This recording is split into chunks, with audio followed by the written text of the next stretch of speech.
Hello, everyone, and welcome to the Aging Journey podcast, where we explore the strange and unusual experiences of growing up in time in various systems, as well as provide a safe space for diverse role players to explore aging and other lived experiences, unite diverse communities, and decrease social isolation through online gameplay. As usual, we have Static, Pan, Lynn, and Benji playing Kids Campin campaign. Happy Camper. I am your GM, TanyaLashea, and you can catch this game and other games just like it on our YouTube channel. Our socials and content warnings will always be in the description of our videos. Enjoy the journey.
All right, welcome back, everyone.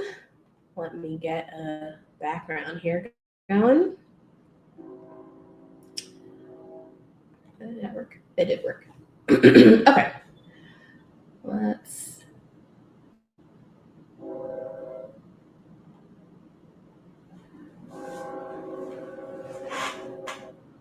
Look out, there's a train on campus. That's exactly what's happening. Such bad timing.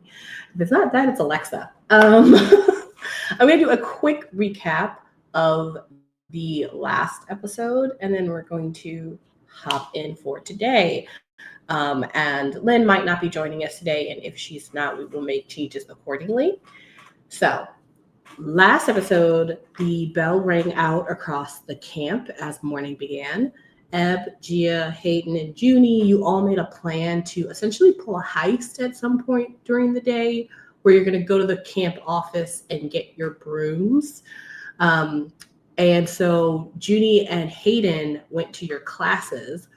In Juni's class, she got paired up with Melissa again, and they did kind of a head-to-head competition between another team in this interesting like maze that they had to navigate, and then they had to do a bit of a take someone's totem and bring it back to the other side, kind of a capture the flag situation.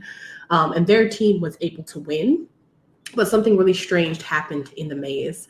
Melissa and the other two campers who were on the other team came out of the maze a bit changed, and they had a different experience than Juni, who was able to make it through, capture the totem, and bring it back to their other side.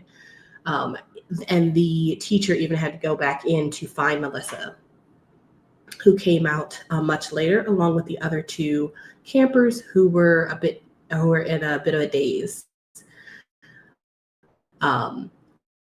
After your Juni's class, or during Juni's class, really, Hayden went to his class where everything was going really well. It's just that his class were kind of headed into a desert after their eccentric teacher. Hayden met a satyr named Cleo, and they figured out how to follow the teacher to find a series of huge underground sand tunnels.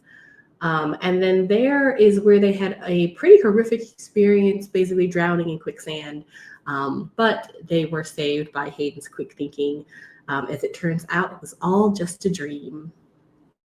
Luckily, they were never in any real danger because the teacher was watching them the entire time. I was very impressed by the duo's performance. Now, while Juni and Hayden were in their classes, Gia and Ebb were first they did a little bit of chaos at breakfast. And then they basically Ocean's 11'd the Brooms from the camp's main office.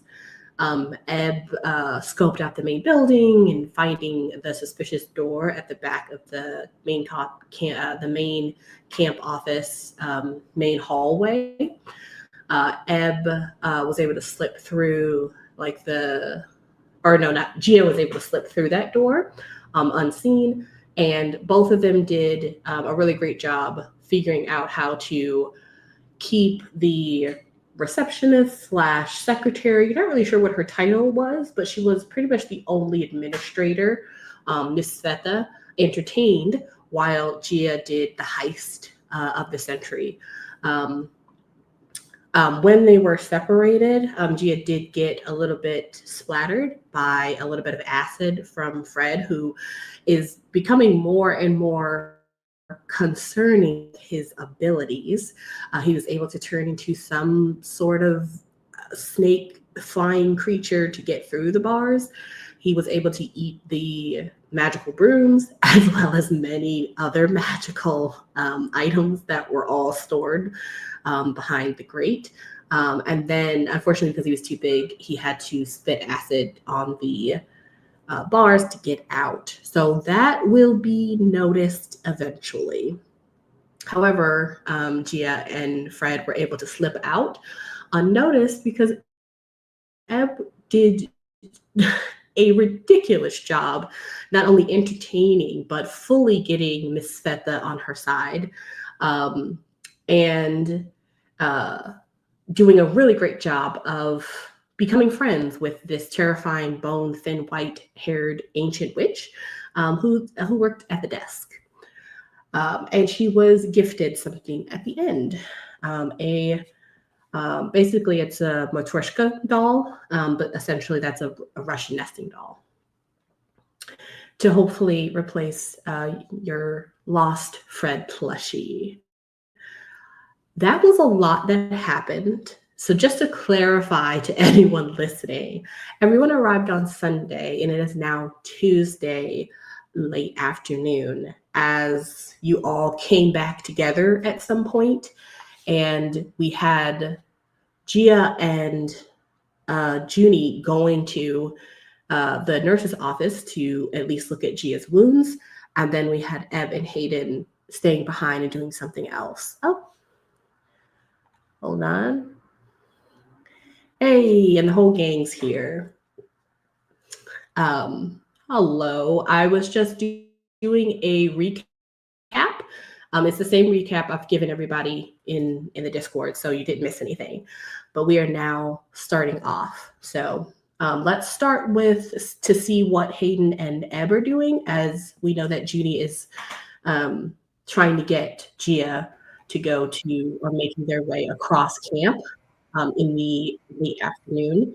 That's going to take some time. It's going to take some time to get to the nurse's office, grab the nurse or ask her for help, and then come back. You guys are probably going to come back later in the evening. So Ebb and Hayden, you two have quite some time to do whatever you're doing. What are you guys doing? I think Hayden was going to class, right? Yeah. Hayden's still kind of taking the initiative to head to his next activity, which would be runic coding. Runic coding. Okay. Okay. And then hold on. Ebb, what are you doing? Are you by chance going to class? Well, no, because my next class is dinner. Okay. So I was gonna take care of Fred and stay here for dinner and maybe try and fish some fish out of the river that we're next to. Okay. That sounds good. Then let's look at Hayden runic coding. That's brains fight. So that is going to be looking at the map over at, actually, that's probably going to be over at the arena. like not in the arena, but over by the arena. So you can either like leave later, like hang out with Ebb for a while and then leave later, or you can leave with Juni and Gia since they are also going that way. Since the two of them are already heading that way, he will go ahead and walk with the two of them, like out that direction. Okay. Then I will say, Hayden, Juni, and Gia, you guys are making your way across campus to the nurse's tent and also the arena so that Hayden can go to class. Ebb, what are you doing to, get, I guess, Fred comfortable, who's at this point sitting on your head? Well, he seems pretty full, so maybe I'll ask him, what do you think, Fred? Do you want to spit out the brooms? You might feel less full if you spit out the brooms. Your tummy might feel less sticky if you spit out some brooms. Huh? Yeah? Okay. Go ahead and roll a charm to see if he'll spit out the brooms. I think the DC, you guys have been close. I would say he probably has a slightly closer bond with Gia, but you guys are fairly close. So let's do a DC of 6. Ooh. And that's great. Plus 2 is a 10. Okay. Yeah, he hears what you're saying, and then he will do the exact same thing he did last time, which is he will. I will say though that as he listens to your command, he is not going to move from your head. Okay, so I'll just catch the brooms, stretch my hands out in front of me, and get a bunch of goop all over my head. Okay. He once again you hear the stretching of like leather skin, because that's kind of what his skin looks like. It's kind of like a wrinkled leathered skin as it rips apart, and his chest opens as well as his stomach, almost basically like someone's ripping him in half. His ribs extend and pop out as his stomach and all of the juices fall completely on your head. It certainly doesn't miss you at all. It basically coats you in bile from head to toe. Good job, buddy. They feel much better. But his the brooms topple out, as well as oh geez, don't say anything. I forgot my dice.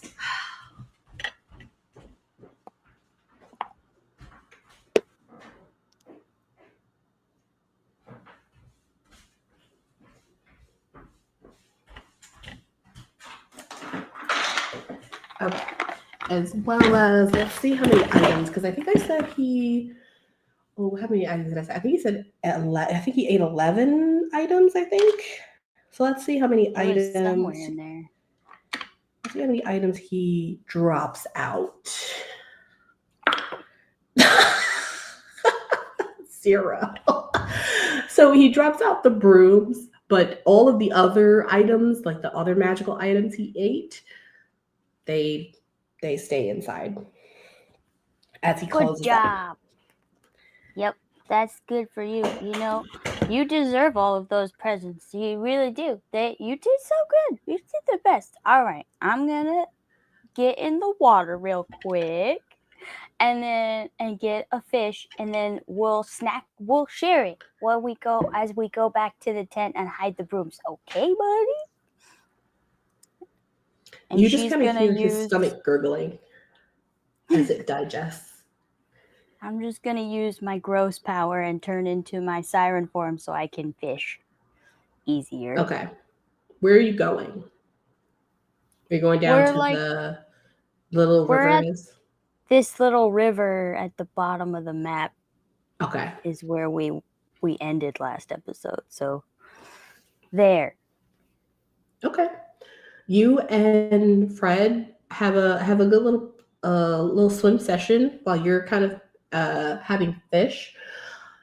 He is, I don't know, let's say he's kind of like bird bath bathing a little bit. Mm-hmm. He's enjoying the water. He is still quite chunky a little bit smaller than he was before, but still quite chunky. You're kind of cute all fat like that. Let's see what Gia and Hayden and Juniper are onto. You guys have walked your way to all the way on the other side of the camp. Do you do anything on that walk, or are you just kind of making a beeline and then splitting off? Gia, you go first. I was gonna say Gia's pouting like the whole way. Yeah, and I think Juni is scolding Gia the whole way. It's like, you need to go to the nurse. You need to go to the nurse. I don't know. I don't understand why you have such an aversion to getting yourself fixed, but you got to do that. Hayden's just amused watching the two of them.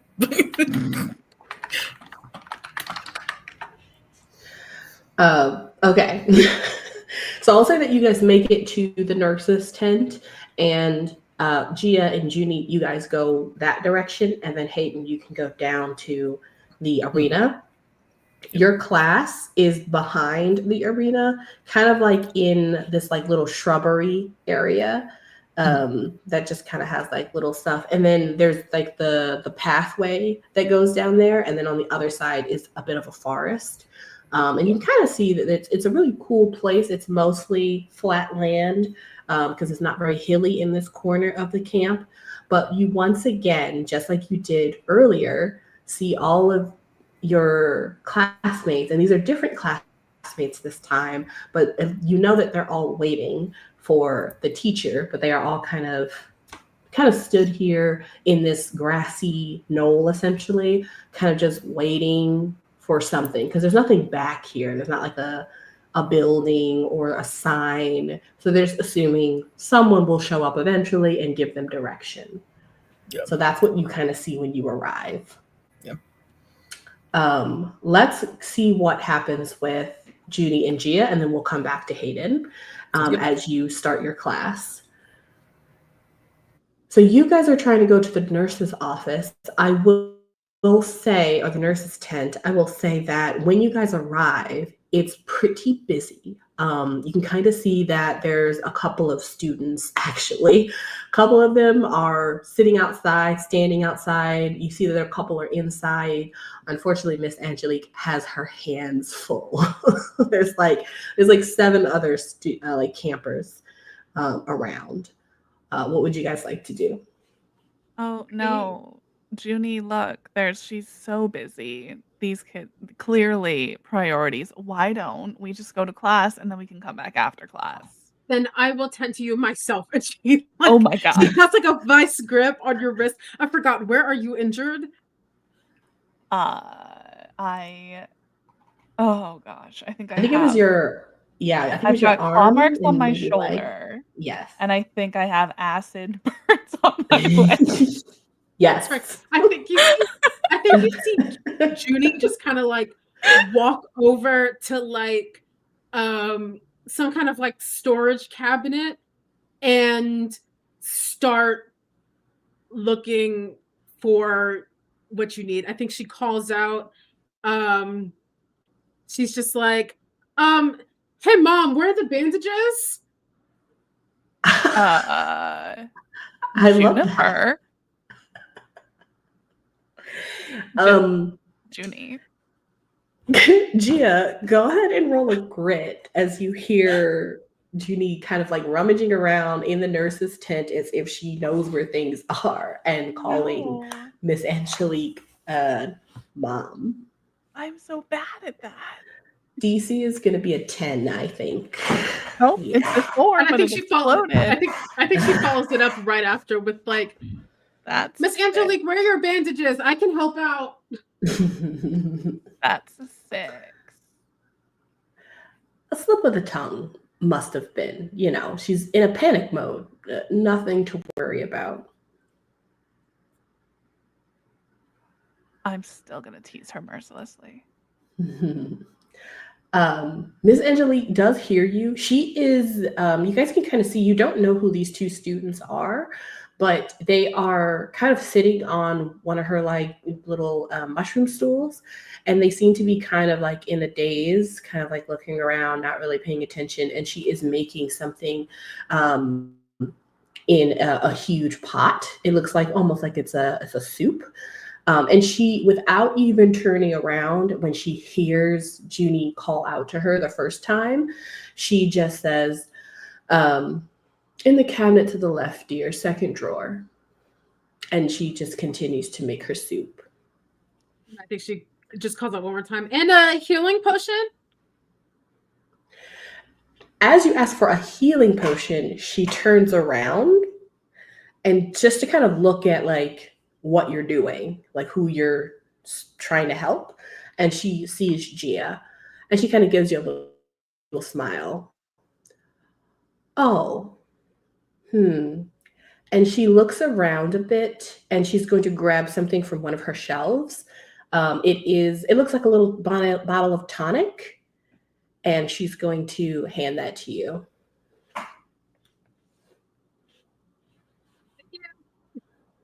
And she grabs it and she's just like, and she pulls Gia to the side. And she's like, and since you don't trust anything that goes on, I'll do this. And he just like grabs something sharp and like cuts her hand and then takes a sip of the tonic to see if it heals her as like proof. Okay. It does not heal you, but I will say that Gia, roll another grit roll as you see, while it doesn't heal you, when you cut yourself and take a sip of the tonic, you're still kind of like bleeding, but you begin to glow almost like angelically. And instead of it healing, like quote unquote healing, it's as if it never happened. Oh. So your hand just kind of like almost reverse. Not only does your hand basically reverse itself, but there's also no blood on your knife. So Gia, make a grit roll. DC is going to be, I think this is a little bit more obvious. Let's go with a 6. See, you say it's obvious, but for Gia, that's a 1. Wow, Miss Angelique's a really good nurse. You've actually never seen anything that works quite like that. But I mean, she's got all types of really interesting stuff in here. So, she must be innovating some pretty cool healing stuff. I don't know. Thanks. That's your thought there. Juni, I have 2 questions for you. No time. And she's just like, okay, she does is she like bandages you where she can and she shoves the tonic in your hand, but she doesn't see whatever it is that you decide to do with it. And she grabs your wrist again and she's like, we're going to be late to class. Oh, gosh. And starts pulling you to where phantom fencing is.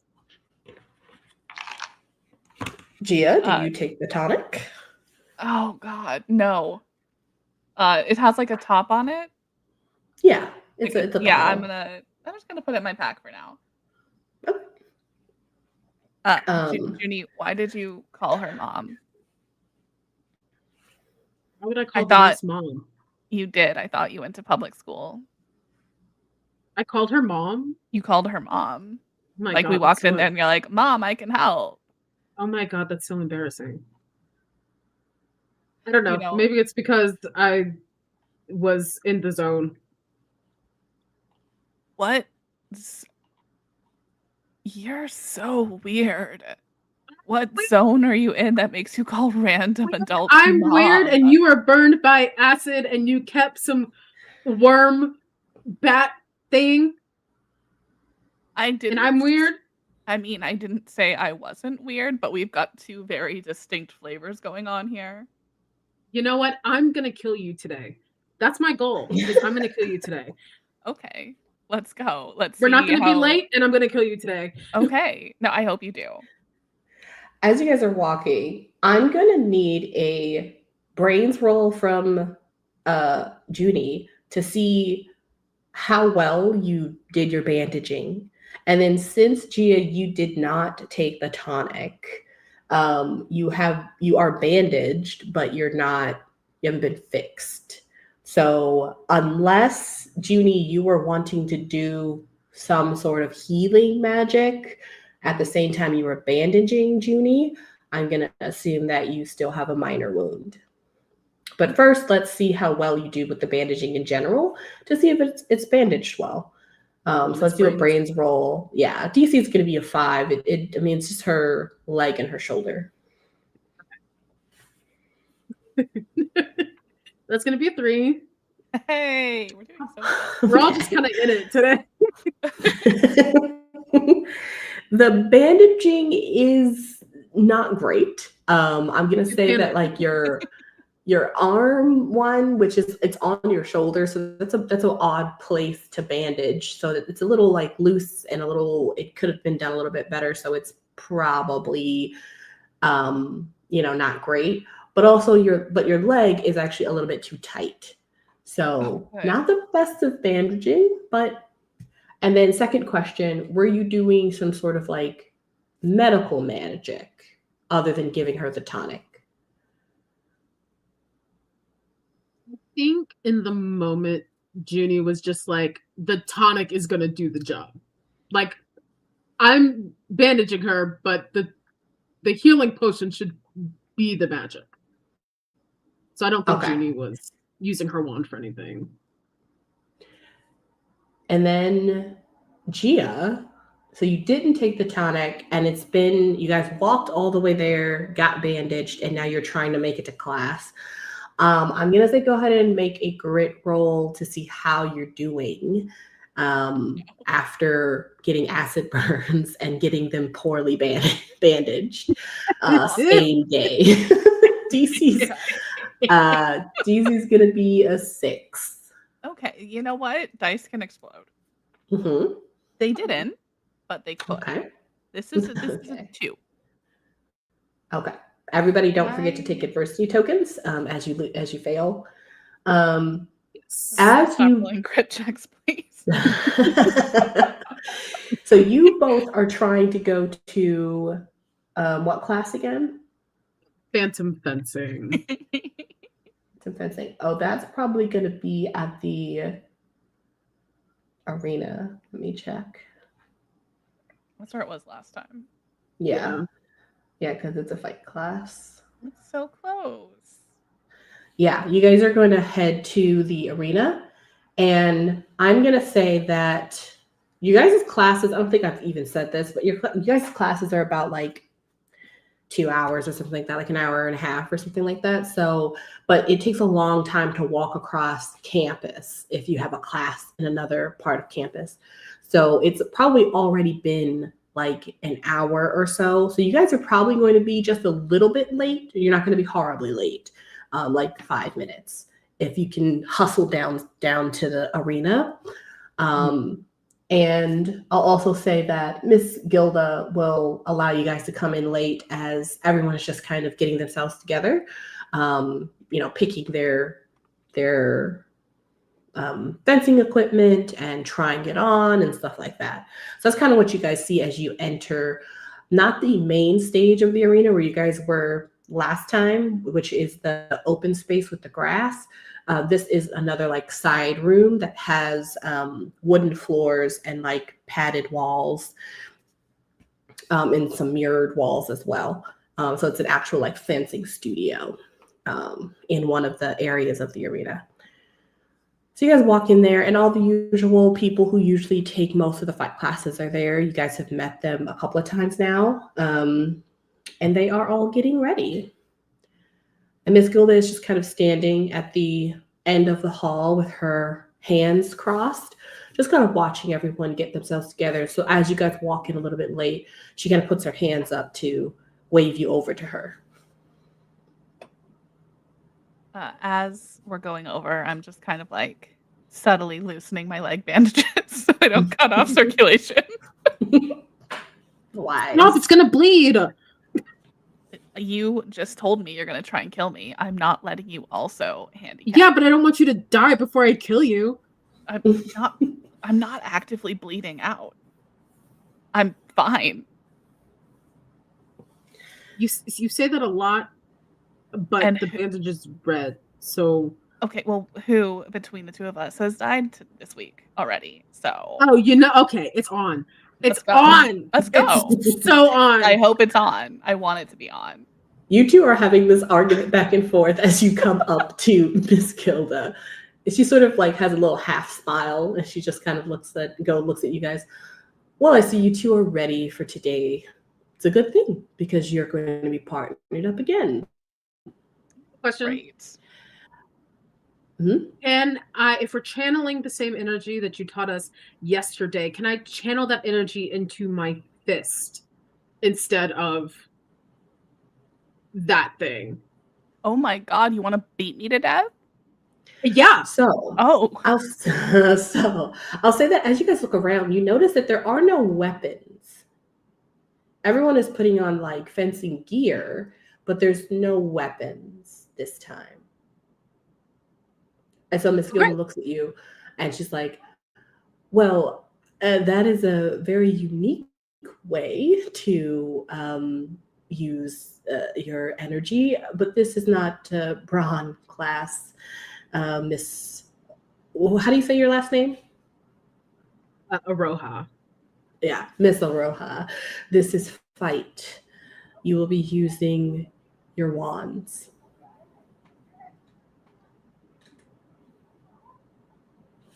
All right. Okay. I'll save the public school special for another time. She means with magic. You can't just like poke me in the eye with it. Oh, okay. She kind of gives a little giggle as she motions both of you to take a seat on the bench and basically wait your turn as different teams go up and basically wizard duel. And so that is what you guys will be doing. Let's come back to you guys and see how Hayden is doing as he gets to his class. So Hayden, as you arrive, I think I said that there were a bunch of people just waiting. And I believe this is a new class for you. Yes.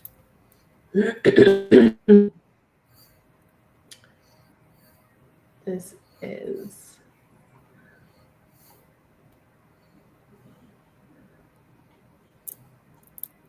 because it's runic, and the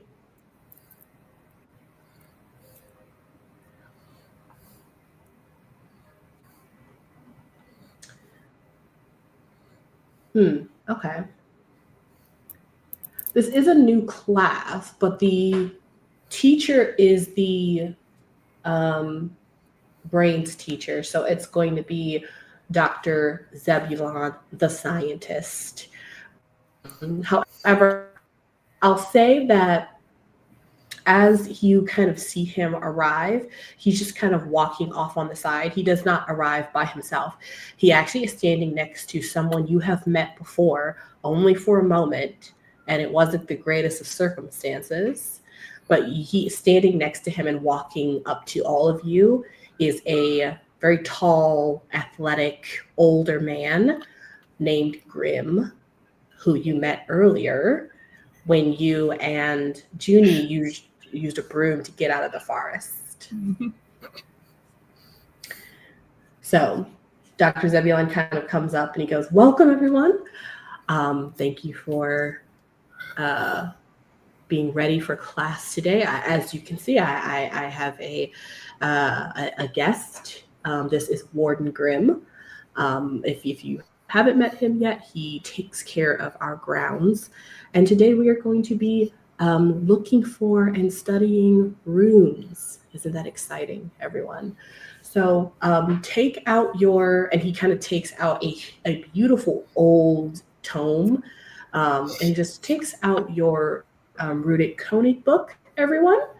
And you see everyone dives into their bag and gets these are copies of the tome that he has, so they are like basically regular textbooks. And And then he asks everyone to just sit down in the grass as you're basically going to have an outdoor class. And in this class, you guys kind of go through the first couple of runes that are most common. And then he teaches you all about like their connections to elements, their connections to like the place and the space where you find them. He again goes over the rules of how to be careful when using runes and reading runes. And unless you're doing something else, you learn everything in the class essentially. So you learn a lot about how to identify runes, how to read runes, and also how to be careful around runes. And then at the second half of the class, after you guys have reviewed the books and had a conversation about like the different types of runes in the books and how to identify them and how to use them carefully, he then turns it over to Grim. Okay, so for the second half of the class, we are going to put this into practice as future scientists in runes, runic coding, or any such magical artifacts. We must know how to not only to find, but sometimes disable dangerous runes, and so that is really Grimm's specialty. Okay, so he is going to take you all over to the edge of the forest. And he's going to teach you about some of the runes that protect both the camp, but also the very old forest that we have here. And so he kind of looks over at Grim, and Grim kind of nods, and he reintroduces himself. He's like, "Hello, everyone. My name is Grim. I live up north up on the cliff, if you ever need me. My main duties here are to ensure the safety of the campers and the staff. So there are some magics that are used as protection, both around the entire camp, but also specifically around certain important parts of the camp, like the Daria forest. So I'm going to take you over there, and I will show you couple of those, and we'll practice how you might be able to discern which ones are dangerous. And then I might teach you a very simple spell on how to disarm one. So everyone, let's go ahead and get up, and we'll make our way over to Daria. And you walk over to the edge of Daria Forest, which it goes all the way to corner where you guys are, so you just literally go across the street, the little road that goes through behind the arena, and you are in Daria Forest, because the Daria Forest does extend all the way that way. It's just a really small, controlled area. It's much smaller than the actual one that you guys got lost in, and so it makes sense that they would take students or campers there. While you guys are there, you learn, he kind of shows you a bunch of different types of stone runes, but also runes that have been carved in the trees. And he kind of explains that they are really great for wards, like protection, but also you can put a rune in like a tree that signifies like fire. And then you can activate it from afar, and that's really dangerous. And you want to maybe deactivate that. So he kind of shows you guys how to do that. And so you can put anywhere on your character sheet that you now at least know like basic runic spells. And so if you come across them, you'll be able to read them, as well as like you'll be able to decode them, read them, and possibly dismantle them by using a brains roll. Sure. You'll also be able to arm them by using a fight roll.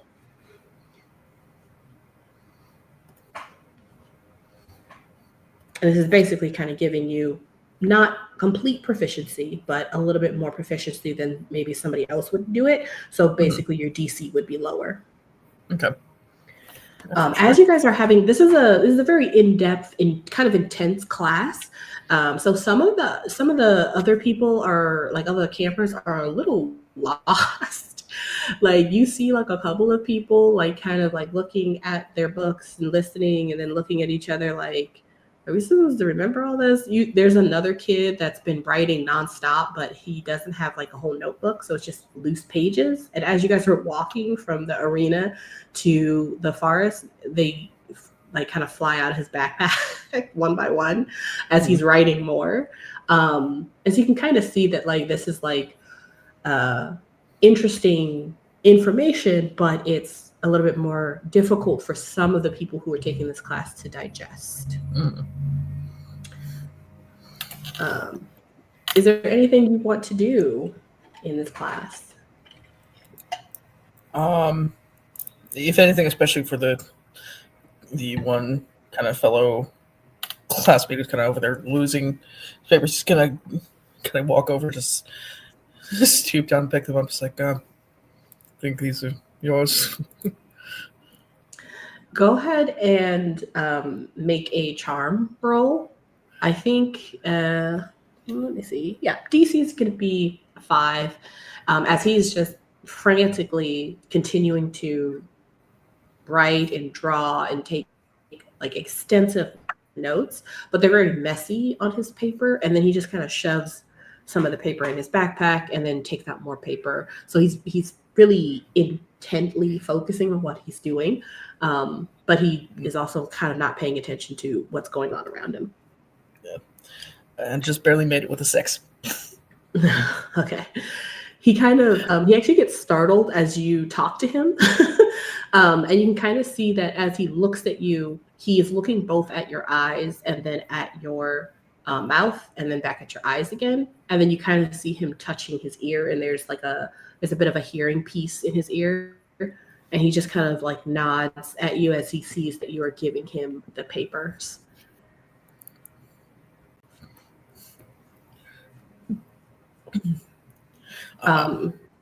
Yeah. He'll pass it back over, just kind of just this like little apologetic smile, just kind of things back on, because he did take a little bit of a chance to kind of learn a little bit of basic kind of sign language, just kind of finger spells out sorry, or at least what he thinks is close to it. I think for the 6, he appreciates the effort, and he kind of just gives you a quick thank you back sign, and he just kind of like nods and takes the papers and smiles at you. So there's that non-communal, non-verbal communication that you both understand one another. Yeah. But yeah, I mean, outside of that, he's just kind of as intent on, making sure his kind of notes are decently put together. There's probably some shorthand that he's sure, looking back at it, he might understand later. Mm-hmm. As the class ends, Grim kind of looks out at everyone. I know there's a lot to learn, but what's important is that we take time to practice on our own. But if anyone wants to, now would be a good time to try today, and I can maybe give you some pointers.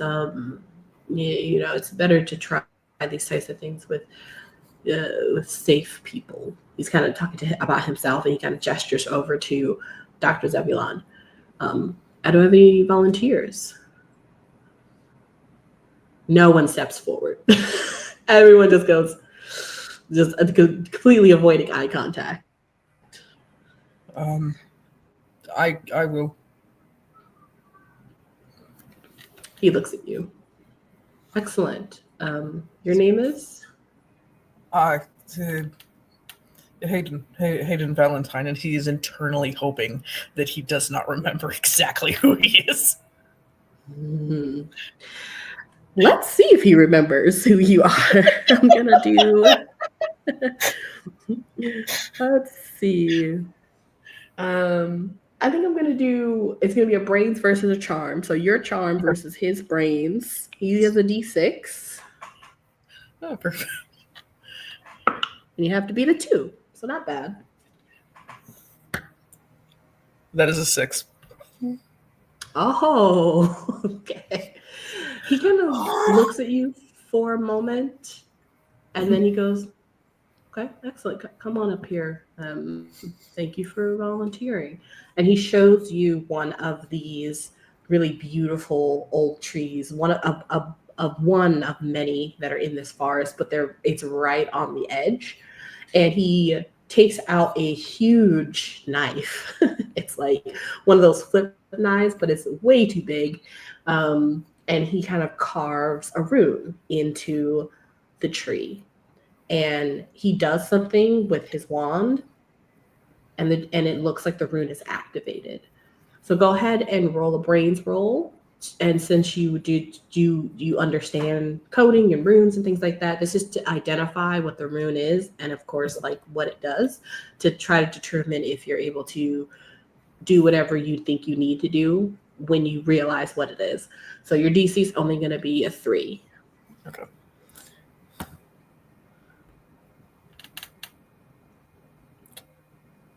I'm going to spend a couple adversity tokens to make that a 3 because that was a nat 1.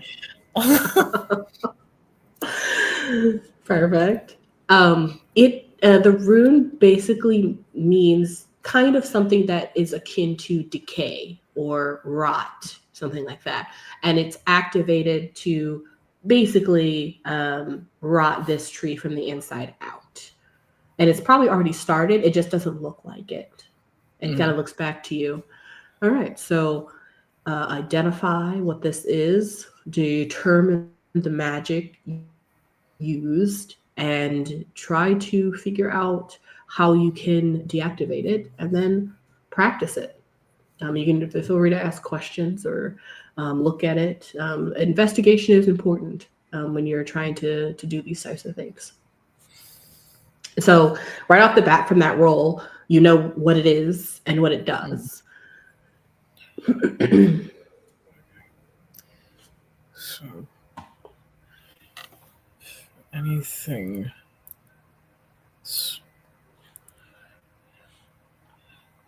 tend going to rot the tree down, but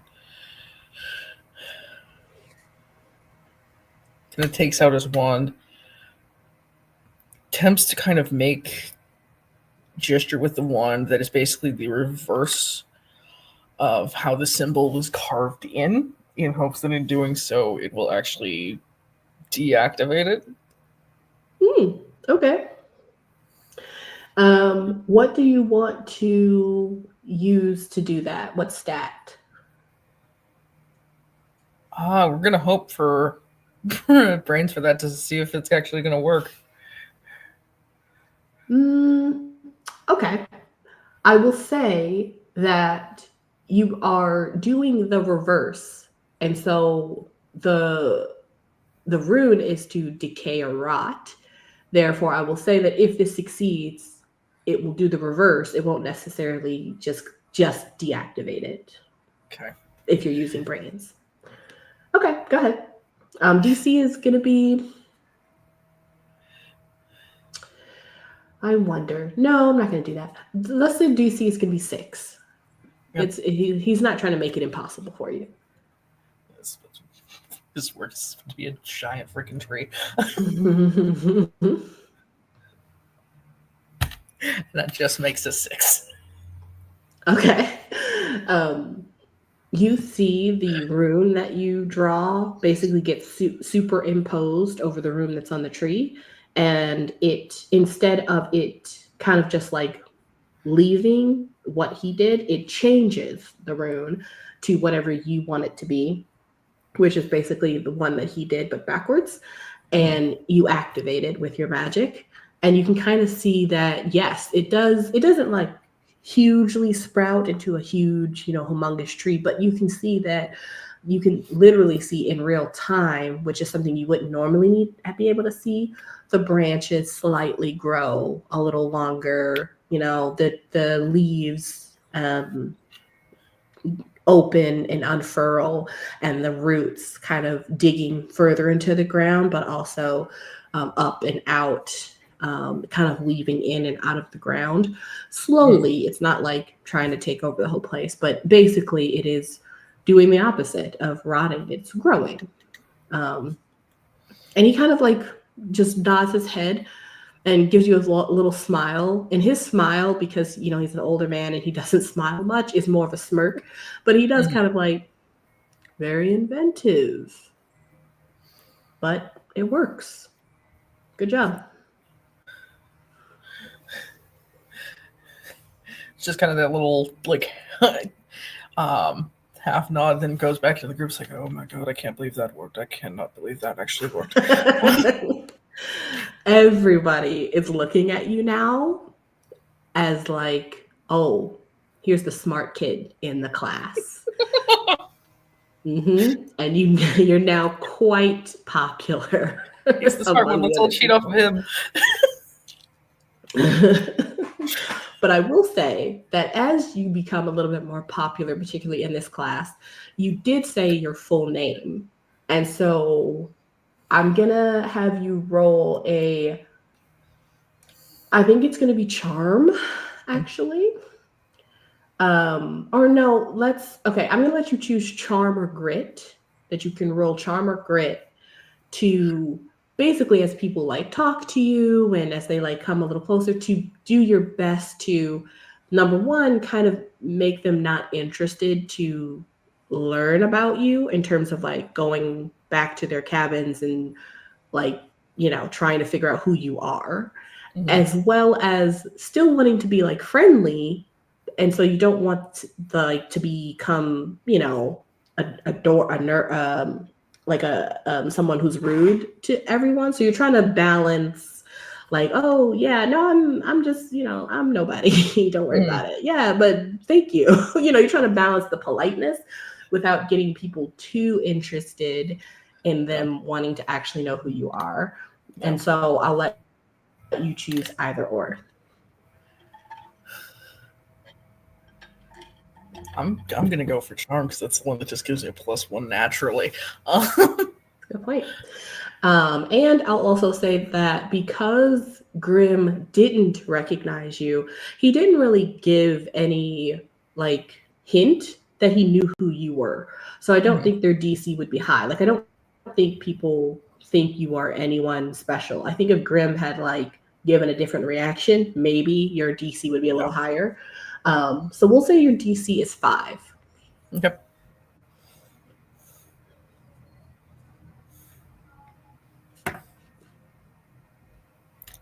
That's another 6. Lovely. So yeah, people come over to you as the class is dismissed, and they're like, "Oh wow, that was really good. Have you been practicing? Like, do you do this normally?" As if they're just kind of like interested, but you make a couple of new friends, but they don't pry too much into like your name. They don't seem to have any interest in your name or know the significance of it either. Sweet. Where are you going to head after class? What do you have after class? Following that, he is down for dinner. So okay. So then, do you want to? So are you heading back to the mess hall? Yeah, more than likely heading back toward the mess hall. If anything, probably waiting on the other side of the arena for Gia and Juni to just kind of see where they're heading. But outside of that, yeah, he'd be coming back. Just I'll say that same kind of area. Yeah, I'll say that as you're like walking back from the forest, and then you're back at the arena, and you see kind of all of the people from your class being like walking past the arena. You see Gia and Ebb's class being let out. But before we get to them coming out, let's see what they look like as they come out. As we go back in time a little bit and see how they did with their duel. So Gia and Juni, you guys are next up. And Miss Gilda kind of puts you guys on on either side of this kind of like long wooden area, and has you guys face each other. And she goes, "All right, now as usual, just remember that this can be very dangerous, but we will make sure that you're all patched up. However, magic is much different than a blunt object, right? Your wand is a weapon. Okay, so be careful. Some things might be a lot more damaging using magic than if you were just using a sword or a blunt instrument. Okay, so we want to be a little bit more safe here. So as we begin, since you're both fairly new novices, I want you to dig into what you already know. All right. And she kind of looks at you, Gia. What would be something that you could harness inside of you based on your experience or your knowledge or your way of understanding the world? I imagine from the giggles you heard that, and that was my Grim. That was my Grim harnessing his knowledge. Grim is my cat, and he doesn't have knowledge. So she asks you that. I'm sorry. She asked me what knowledge I can draw upon. Yes. What knowledge would you draw upon to activate your magic in this duel? I guess I know a lot about animals. Excellent. Yes. That ferocity of a predator. Good. Hold on to that.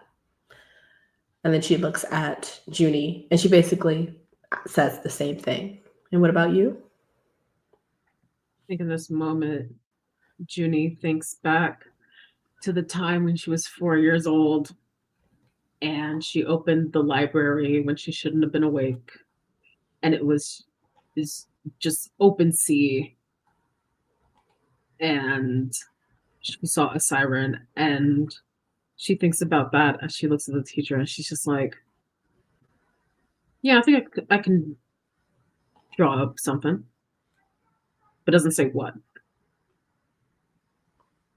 She kind of cocks her eyebrow at you. You're not sure, but she kind of, this is probably the second time you've had this interaction with her where she seems to want to say something but doesn't. And she just goes, okay. You both have this idea in your mind, this visual, this feeling.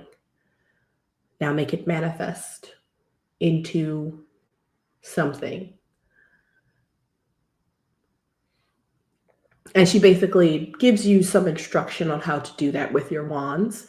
And so I want both of you to roll let's have you actually first, Judy, because you're using that specific memory, let's have you roll a grit roll first. DC, it's going to be a 6. Right, all right.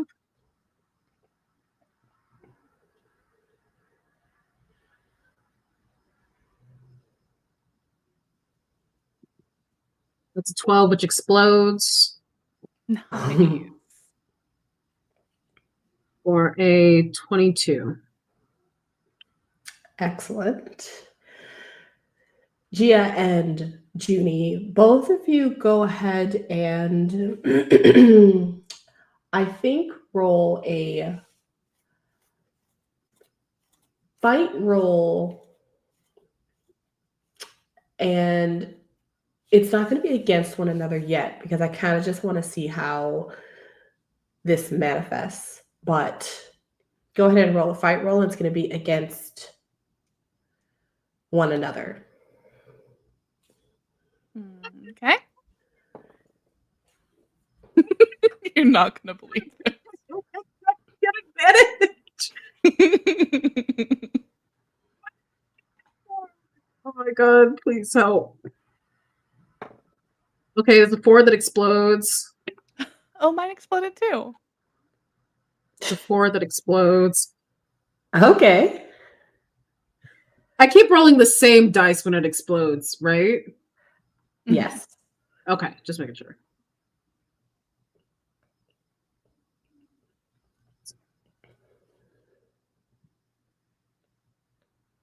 That's 10. Okay. 11. It's 11, sorry. Okay. Gia?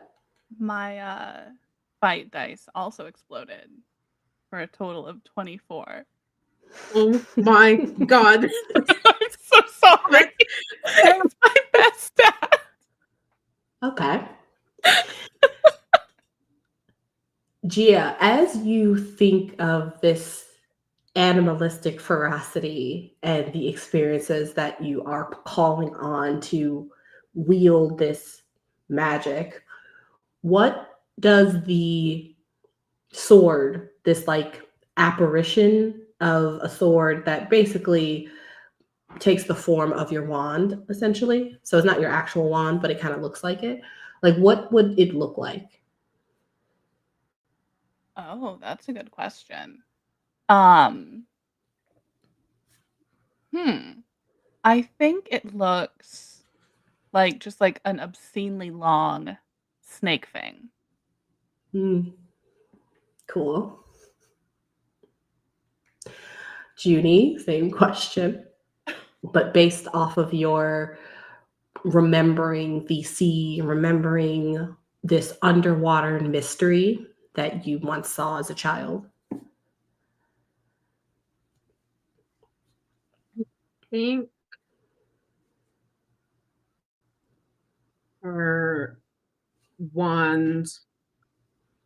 The wand can turn into anything, or It should usually look like a sword, like a long sword or a fencing okay, sword. gotcha. So I think it turns into a sword where the hilt and like I guess the skeleton of the sword is like made of like bone. It kind of looks like fish bone, but Mm, it's surrounded by water, which completes the shape of the sword. very cool. Miss Kilda, if you guys are paying attention, looks very impressed by these these new apparitions that come from how you guys are using your memories and your emotions to create these phantom items. Um, and you guys go at it. I will say that you both do a good job of doing a few really good, swipes and parries, and you're actually fencing with these huge phantom swords that are kind of like coming out of your wands.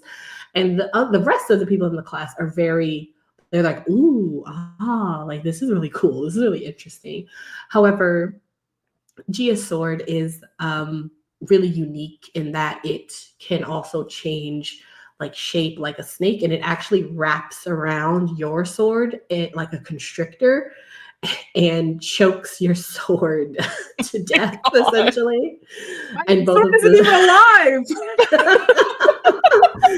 and both of the swords kind of like burst in Death. like in shimmers as 1 point goes to Gia. And you guys kind of just hear a little small clap from Miss Gilda. Excellent. Round 2. Both of you make another fight roll God. as your swords reappear. Okay. Yeah.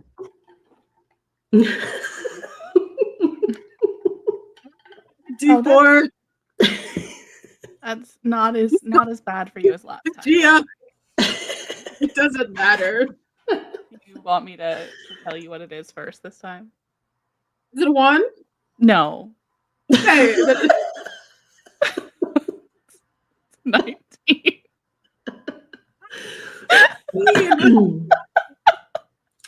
Once again, I'm so sorry. once again, your swords clash in the air, and this time, Gia's sword, kind of immediately takes over, and your sword is immediately kind of cut down within like the first couple of moments of the fight, and of course, 1 point goes to Gia. This time, Miss Gilda doesn't clap. She kind of looks over at you, Junie, and she goes, really dig for this feeling. You really harness it as if it were truly happening in this moment. And she's going to give you a +1 to your next roll. But both of you need to, once again, for the final time, go ahead and roll your fights. Oh. What's your fight? Like just So, your dice? You might have a it's chance. the most I can get is 5, but I have a 4 die. Oh. Well, if it explodes, you'll have a chance. Well, I guess the most I can get is 6.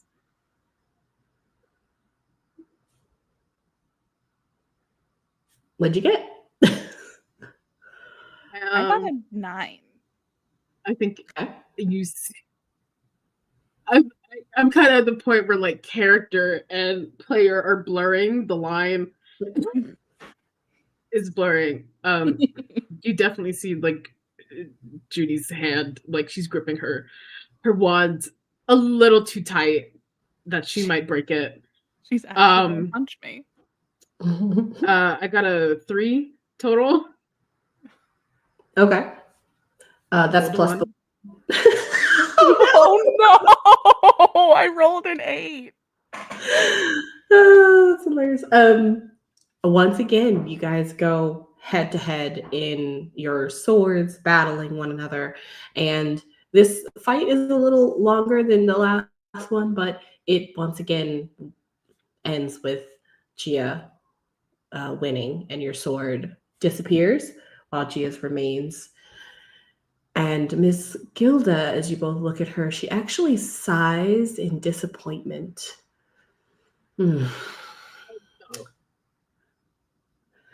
Well, as she looks at everyone else in the class, make sure to practice regularly, everyone, and I will hopefully see you for the next class. Don't want you all to be late. Class dismissed.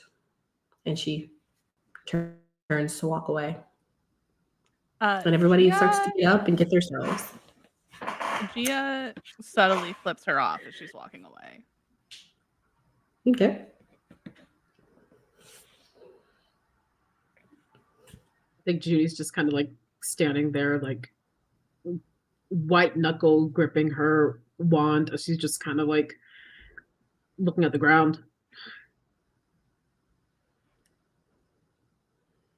Look, if it makes you feel any better, I have been doing stuff like this since about the time I could walk. Like, this is my hobby. This is what I do for fun. So, like, yeah, you're not going to be good at it, or at least as good at it as I am overnight. It would be really freaking weird if you were. See her eye twitches. But she takes a deep breath, holds it in. I think I'm gonna stay and practice for a bit. But she's still not like looking at you. Do you want to, like, actually have it out? I mean, if practicing will help, cool, but you could also just hit me if you want. No, I don't wanna hit you. I'm really not a fighter. I mean, I can fight if I have to, but I don't like fighting my friends. So if you're not a fighter, why are you trying so hard in this class? 'Cause I have to be. You have to To be good in what? every I have to be good at You have to be this good at whole everything? the magic thing. Right. That seems like a really unrealistic goal. Just gonna be honest with you.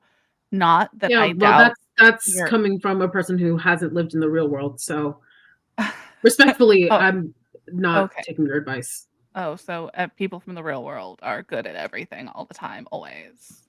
That's what I'm getting from this conversation. What I'm saying is I don't like being underestimated. So Right. And who's underestimating you again? think I'm just gonna stay and practice. If you want to go to like dinner or something, you can. If you want to stay, that's fine too. I mean, do you want me to stay? I mean, it's whatever. It doesn't really matter to me. Because I can help, but I'm kind of a little bit concerned about this. I have to be good about everything, or I'm not worth anything kind of vibe. I never said I wasn't worth anything. You said that. It's the vibe I'm getting. So you don't think I'm worth anything? That's okay. All right. No. If nothing else, you are worth a lot of interesting and unique experiences that I've never had. I think I'll be fine. Here, you should probably go see what Ebb is doing with your nephew. No, that's my nephew. Your son? I'm glad you've at least accepted him into your family. I seem to be the only one he listens to at the moment, so. Okay, that is not true. He and I bonded so well this morning. Your shoulder's still bleeding. You know what? It's fine. Sometimes love hurts, Juni. Babies don't know their strength.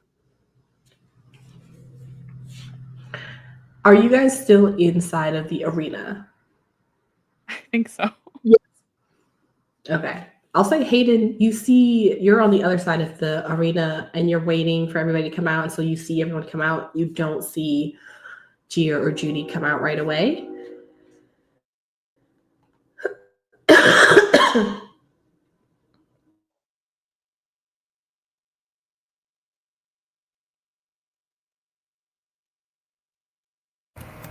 There we go. If anything, he'll probably like stop one of the others coming out of the arena. It's like, hey, Juni and Gia, are they still in there? Something happened? Let's see. I think you stop. Melissa, sure. Of course, Melissa's in this class. Oh no. Of course, Really well, let me get my that's impressive. You see Melissa, and I think this is the first time you've ever met her. Like, you've seen her, but I don't think you've met her yet. But she is kind of wearing like her fencing gear, except for it's all like a hot pink. And she has like her hair in like a little ponytail, and she kind of looks at you and she's like, oh yeah, they were fighting. They're fine, I think. Who are you again? Oh, Damn. I'm Hayden. I'm a friend of theirs. Okay, I don't think I've ever met you. This is your first year at camp? Yeah. Was kind of the one just standing awkward over when they were doing the whole campfire thing. Oh, right. Sorry, I didn't even notice you. So what's your like relationship to like being at camp? Like, you know, I'm Melissa Hardthrough, who you probably know from my parents. But what are you doing here? Like, who are you related to?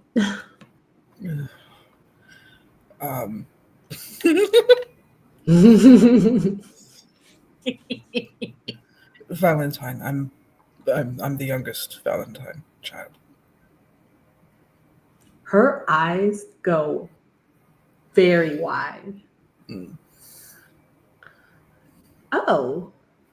Oh my gosh. Wow. I think I went to like a Christmas party or something at your family's house. It's beautiful. I didn't know you were gonna be at camp. Oh my gosh, we should have like gotten together or something. It's so great to meet you. And she kind of puts her hand out to you. He'll take it and shake it. At this point now, he's professional front, normally how he would be back at home. That kind of mask is over at this point. It's a pleasure to finally officially meet you. Yes. Oh my gosh. And so you're friends with Juni. Yeah, ended up coincidentally Oh in my the God. same What tent together. So a coincidence. I'm also friends with Judy. We're like basically best friends. Oh my gosh, we should all three do something together. We should do like have, oh my gosh, let's have dinner together. You have to have dinner with us. I'll make some space. Oh my gosh, this would be so fun. Sure. Yeah, absolutely. How are you doing, by the way? Juni mentioned a bit of an incident this morning.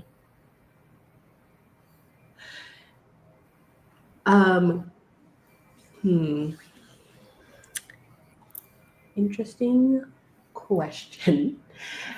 Let me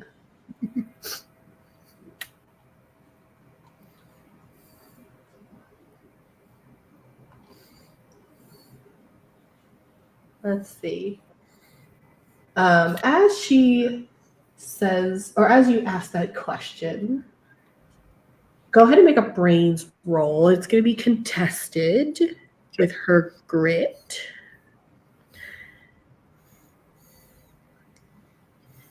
And you have to beat, a 15.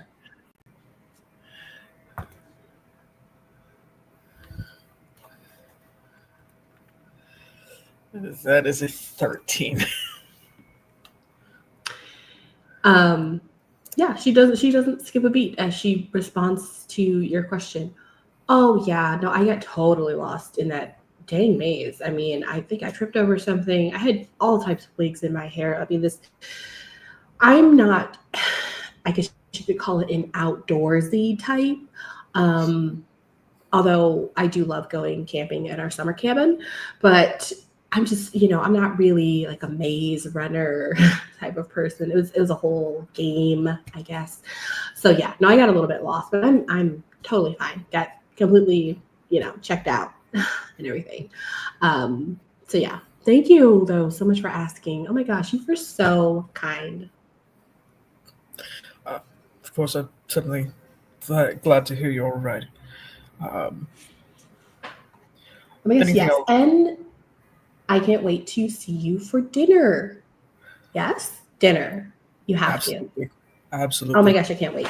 Oh my gosh. Okay, you, me, Judy, dinner. I'm gonna get that all ready for you. It was so great meeting you. Okay, bye. And she starts to walk away. The minute she is out of sight, out of earshot, he is just deep exhale as his shoulders relax. Go.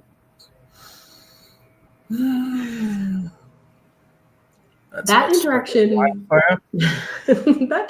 took a couple of minutes. Gia and Junie, are you guys still arguing / talking? The only way Gia and Juni communicate. Honestly. Literally just started. Not even the 3 days. I think at this point, Juni's just started like hitting targets with a different manifestation in her wand. Like she's just like, Okay. "Look, you can stay or you can't stay. I need to like she needs to get it out." Yeah. Okay. So you're trying to practice, and Gia, are you wanting to stay or are you not wanting to stay? I think unless Juni's gonna actually tell her to get out, she's just gonna sit on the bleachers and pretend that she's fiddling with her bandages, but actually be checking Juni's form to see if there are any tips she can give her when Juni has maybe calmed down a little bit.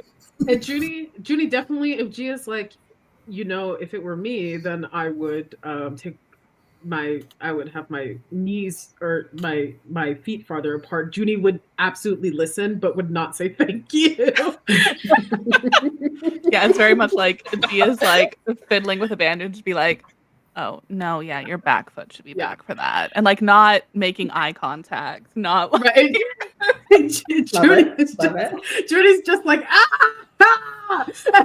but she's listening to she's doing everything that Gia's telling her to do. I think That's Hayden, great. Feet farther apart.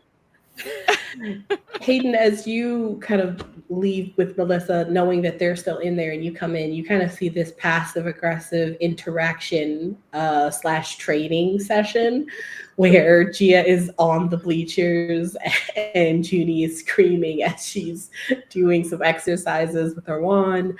And I think you come into this. Her new manifestation is just like pure fire. Like it's bright, like sun bright fire. Just going at it.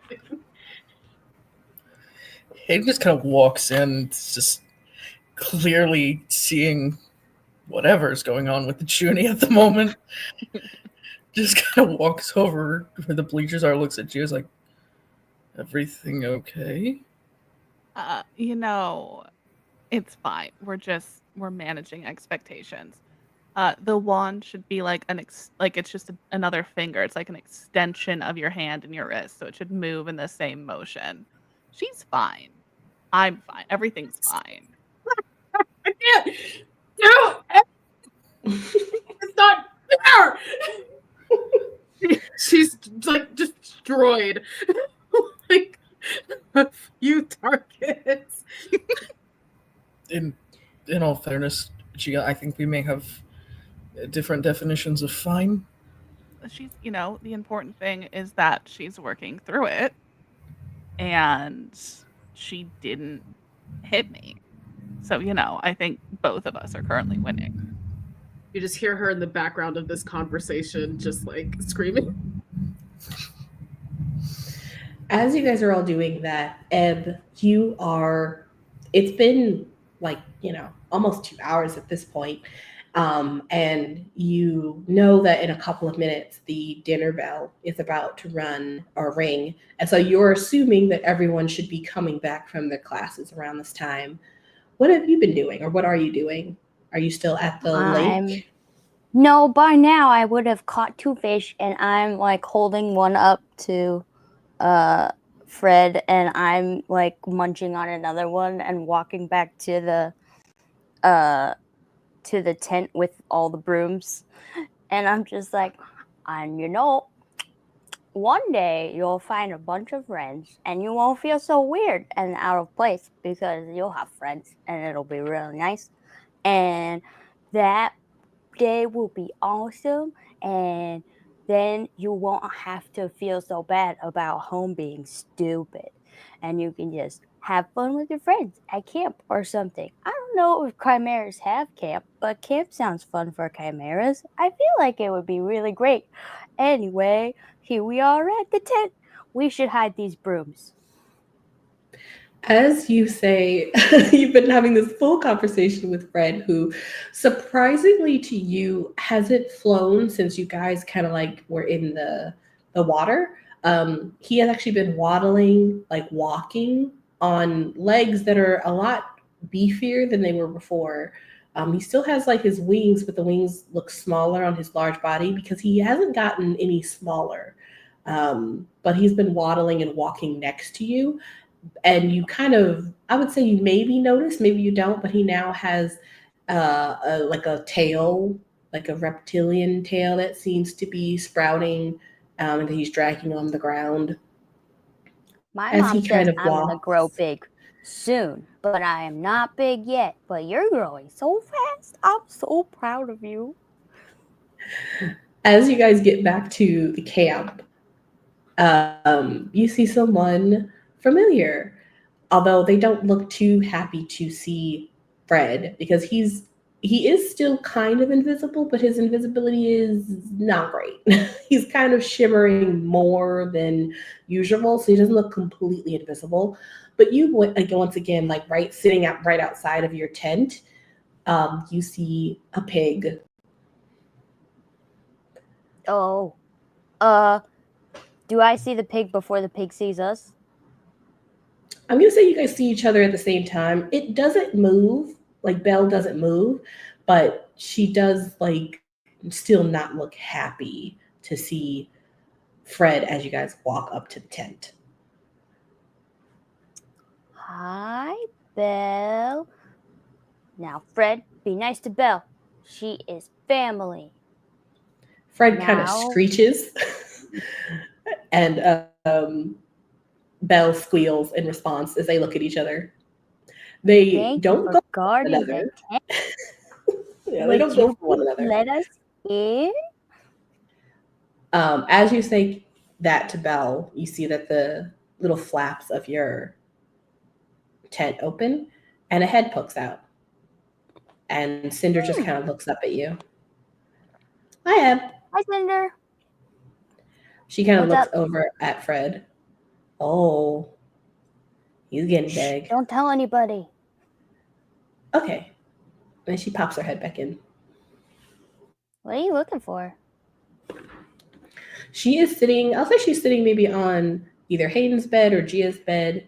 And she has a bunch of snacks, like a bunch of snacks. Like they're kind of spread all over the place, unopened. And she's like, I brought some snacks just in case you guys are hungry.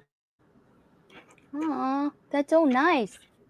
I'm gonna go in the tent and I'm gonna hide my brooms underneath of my pool. She kind of looks, she watches you do this. You're not supposed to have brooms. Who cares? She Adults busts out are laughing. stupid. We're Um, wizards. We're supposed to have brooms. This is stupid. Adults make dumb rules sometimes. She's dying laughing. She's like, you're funny. Thanks. You won't tell anybody, will you? She kind of looks at you.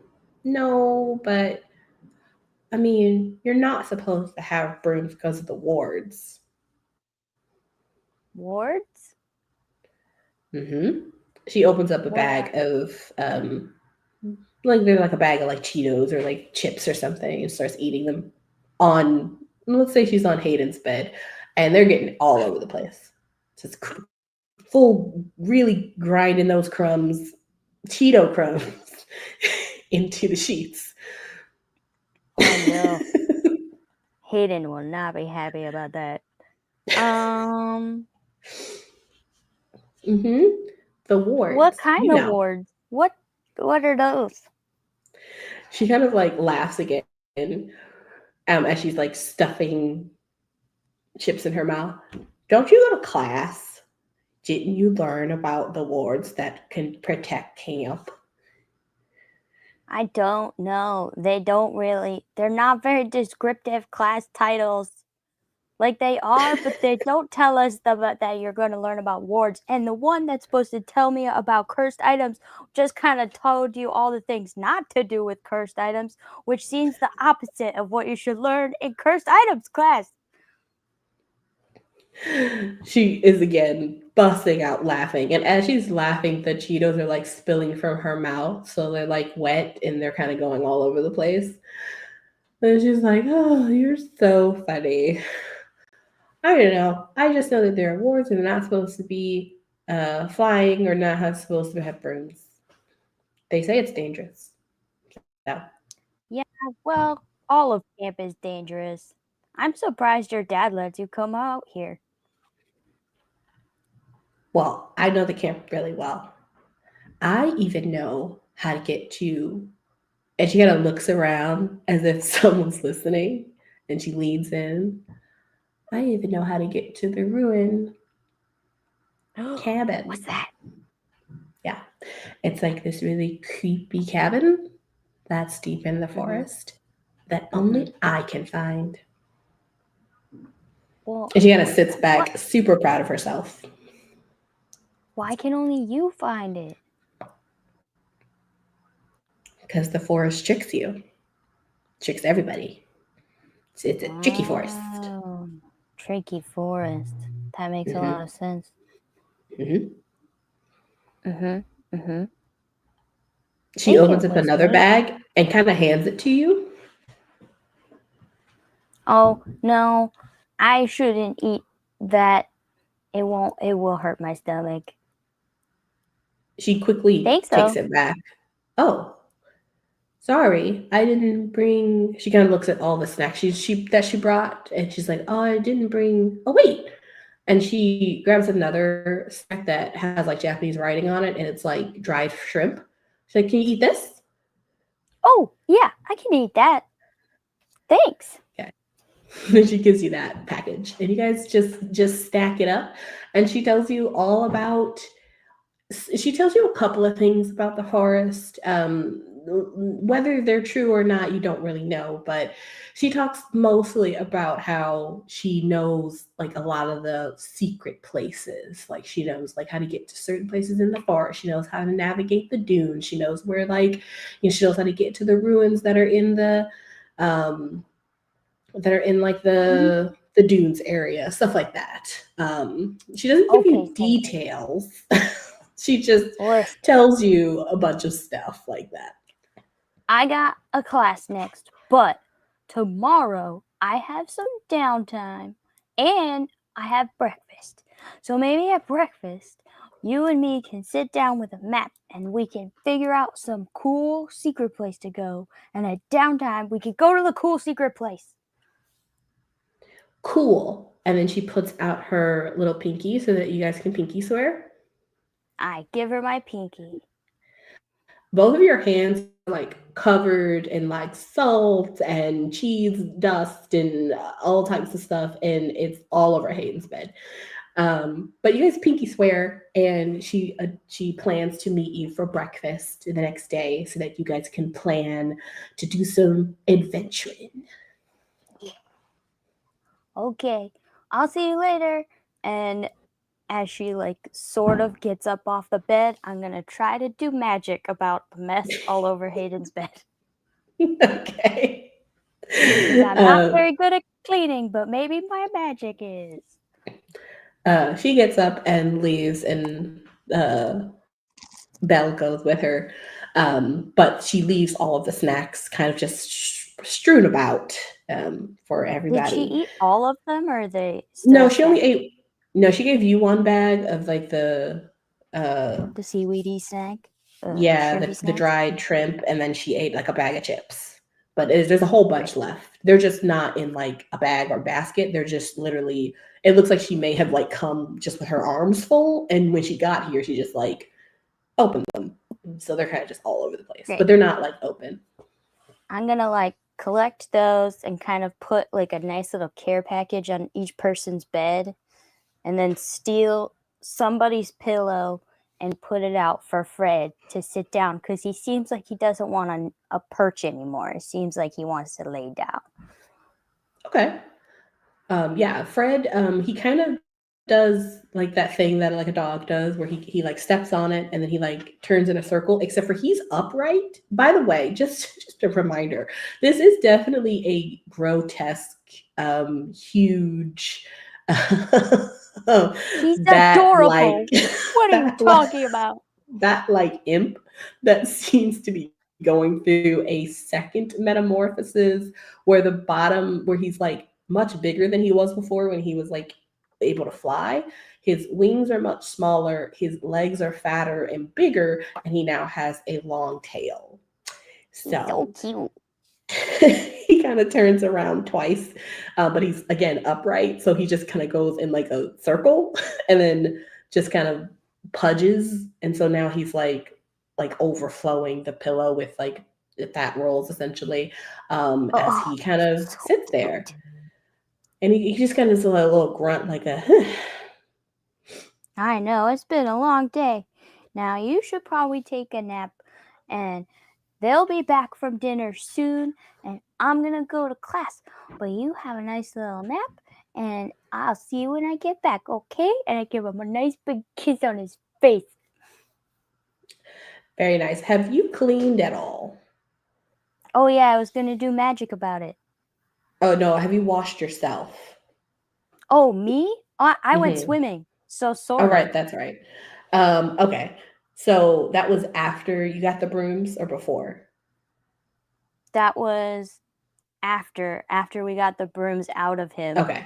We went Okay. fishing and then we walked back to the tent. Okay. So you're no longer covered in bile. Good to get to know. So yeah, you give him a little kiss. He kind of tastes like catfish. Aw, that's adorable. And he kind of just settles in to take a nap on whose Oh, pillow? boy. Someone's pillow. Someone's pillow. I don't have a pillow. I have a rock. So I guess it would be Gia's pillow because he's kind of like our pet. Okay. So you're sitting on Gia's pillow, like fully engulfing that pillow. Hayden's bed is a mess, so you're gonna try to clean up a bit. Yeah. Okay. What magic should I use? I'm gonna say since you're trying to do this quickly so that you can get to class on time, I'm assuming I will let you just like do it. But if you do it with magic, go ahead and do flight. Just to see how quickly you can get it done, so that you're not late. Okay. DC is going to be, we'll make it a 4. It's just Hayden's bed. Doesn't necessarily mean you'll be able to clean it spick and span, but you'll be able to clean it up. Okay. I rolled a 2, so not great. I mean, you're able to kind of like, swoosh your wand and like basically the sheets like, get a good like flap so that most of the crumbs like go off, but then they fly everywhere around the room. But they're off the bed mostly. But unfortunately, like she was eating like the cheese dust, wasn't being, her hands, she's a child. It doesn't look great. It will need to be actually cleaned, but you got most of the crumbs off. So, well, sorry. I hope this next make up for it. I gotta go to class. Bye. Perfect. You head off to class as now Gia, Juni, and Hayden. If you guys are wanting to go to dinner, even though Hayden, you just kind of said that you were going to have dinner with someone, you're going to have to get to the mess hall. So that means you guys are going to have to leave fairly soon. You probably will be a little bit late. But that's where you guys are right now. Yeah. Just kind of looks at the two of them, is like, what do the both of you have next? Oh, I've got dinner. Dinner. Great. Perfect, Juni. That's just what I needed to hear because we've been given a dinner invitation. Oh, She like stops fancy. from her fire sword. And she's like, invitation from who? Melissa. Oh, look at you. You're moving up in the world, Hayden. Just kind of looks over Gia, just like rolls his eyes. She wouldn't have looked at me twice if she didn't know who I was. Yeah, she's that type. Do you not want to go? Like, Juni like doesn't understand what's going on between you two. But she looks sad that you don't want to go. Unfortunately, if I don't show up, word is bound to get back from her to her family, to my family, and I don't want to deal with the multiple-page lecture that likely would come from my father from it. It's one meal. I can deal with that. Yeah, and you see that Juni, in a much better mood, comes over like between Gia and Hayden, and she puts her arms on their shoulders as if she's like leaning on them, even though that they're much taller than her. She's like standing on her tiptoes. And she's just like, yeah, just one dinner. It'll be fine. Besides, all of us eat together anyway. I'm sure it won't be that bad. Oh, I wasn't invited, so. Okay, well, I'm inviting you because Oh, you're eating with me. I don't need you conspiring to beat me up next time in Phantom class. And unfortunately, I need more tips. So you're not going anywhere. We're all going together. And Juni grabs both of you guys' hands and starts taking you to the mess hall. Just so we're so clear, I don't need to conspire to beat you. So we're so clear. I hope you stay awake tonight. What that? Are you gonna stay awake tonight? I am a little tired. Yeah, that's kind of what I thought. Judy and I thought I did that. Okay, Judy and Gia, you guys go back and forth like this the entire way. And hey, you're just kind of there, yeah. But you guys get back to the mess hall, and dinner has already started. People have already been seated and things like that. But you see, Melissa is sitting there with her friends at a table that is only big enough for her friends and 2 empty seats. And she kind of looks over at the door as you guys walk in, and she's waving to both of you to come over. And Gia kind of like tries to slip away from Juni. It's like, oh no, how sad doesn't let that for happen. me. God, wow, you're stronger than I gave you credit for. Grips, she grips Gia's wrist a little tighter, and she pulls the both of them over, and she's just like, "Hi guys, thanks so much for having us for dinner." And then she sits Gia down in the seat, and she's like, "I'll go grab another chair." And Melissa stops you. Oh, no. I'm sorry. Oh, wow. This is so awkward. No. This is your seat. This is Hayden's seat. We're just so booked. You understand. And she kind of looks at Gia. You understand. It's, we're kind of full over here and there's no more seats. And you do look around and there's not another like empty seat you'd be able to pull over. Gia tries to stand up. No, yeah, I totally get it. Juni looks at Gia and then looks at Melissa. She's like, you know what? It is looking really full. I guess we'll just have to eat with you next time. And she takes both Gia and Hayden to go sit somewhere else. Melissa stands up at this and looks, and this is the first time you've seen her without the pretty smile, as she looks between you and Hayden, and she's like, "What? Are you serious? I saved these." Careful, Juni. You don't want to upset the queen. Yeah, the only thing is we always eat together. It's like a ritual we do where we kind of like talk about our day and stuff. And Gia's really been helping me with like tips on fighting and Hayden. Well, that sounds like something that could happen tomorrow, right? Because today you guys could sit here.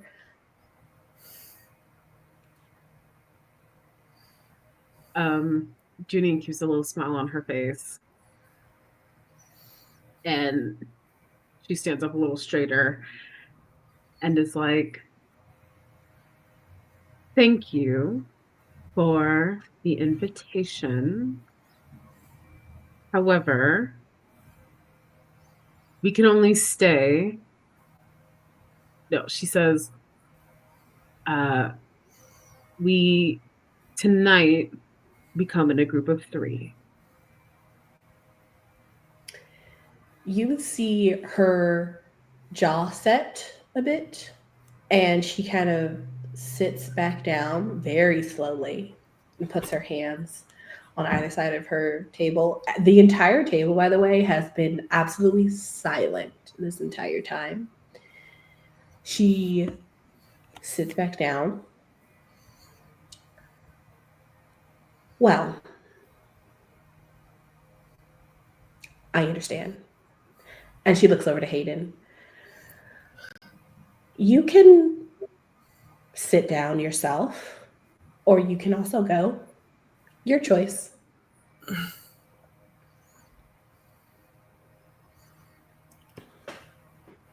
Absolute crickets at this table. Everyone is watching and staring at this interaction. I think Juni gives Hayden just like, she doesn't speak for him, but she gives him an expression that's like,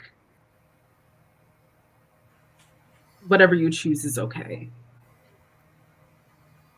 But it's like a reassurance. Yeah. I'll say that you can make a brains roll if you'd like, Hayden, or a charm roll to kind of determine what you think might be the outcome of whatever decision you want to make. Or you can just make the decision regardless.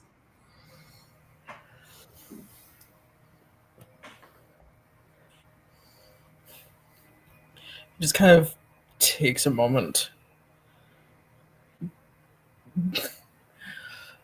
glances over at Juni and Gia and then back at the table.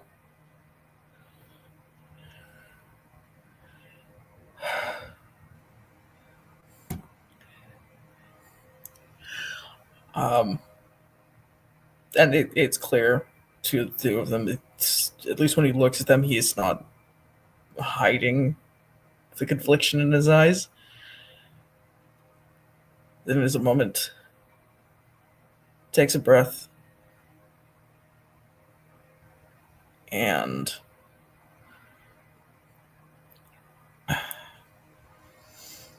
just sees the two of them who have started to know him for him a little better these last few days.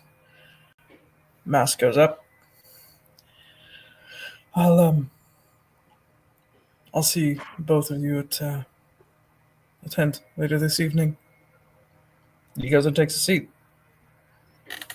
You see Juni, she just like keeps that like kind smile that she always has for like anybody or anything. And she's like, okay, you guys have fun. We'll see you later. And she pulls Gina away. I think Gia lets her pull her a bit away, and then she kind of stops her, and she's like, look, Juni, I appreciate the show of loyalty here, but do you have any idea how miserable she could make the rest of your time at camp? I don't, but I can eat with Melissa at any time. And it looks like none of our tent has to eat alone tonight. She can make it so nobody in this camp, except for our tent, will speak to you. And that's the least of what someone like her could do. And will do, because you've now embarrassed her in public. Well, if that's true, it doesn't sound like a friend I want to have. So, you know, I'd rather take somebody who is honest and beats me in phantom fighting than someone two-faced. That's not anything I'm not used to. You have, again, excellent taste, but I'm not going to be mad if you take one for like your reputation and go sit and eat. I think my reputation is that I'm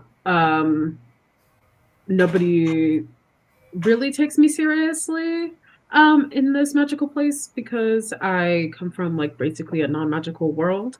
So I think anybody I attract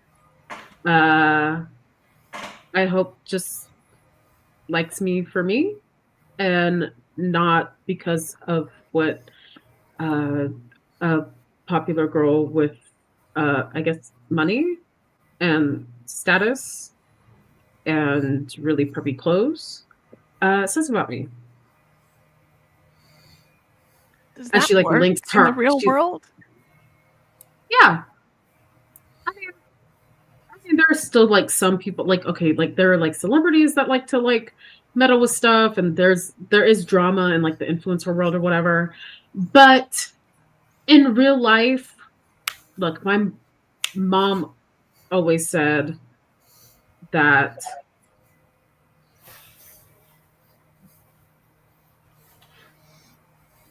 me as a player trying to figure out what it is that My mom always said that one thing. You know what I'm talking about. You know, Yeah, you know I've what I told you mean? about multiple times.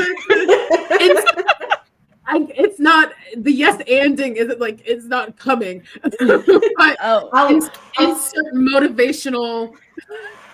say that your mother was obviously a storyteller, but I don't think you've really mentioned or said anything about her until right this moment. So as you think of this, go ahead and make a brains roll. DC is just going to be a 3 because it's going into your own memory. Oh my God.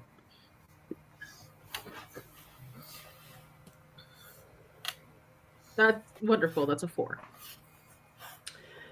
Just like earlier today when you were remembering that moment of seeing that strange thing, that very first introduction to magic, I think in this moment as you're talking to Gia and you guys are having this conversation, you remember that you were given many of these books. That was just one book that she read to you that night, but you have a whole collection of stories that are handwritten that you have read.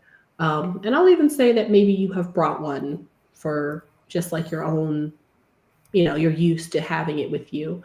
And so you do know that in a lot of these stories, a lot of the ending, like lesson or like the general theme of it was always like, be true to who you are all the way to the end, because those are always going to be like the people and the things that are going to help you grow, right? Help you get better, help you get to where you want to go.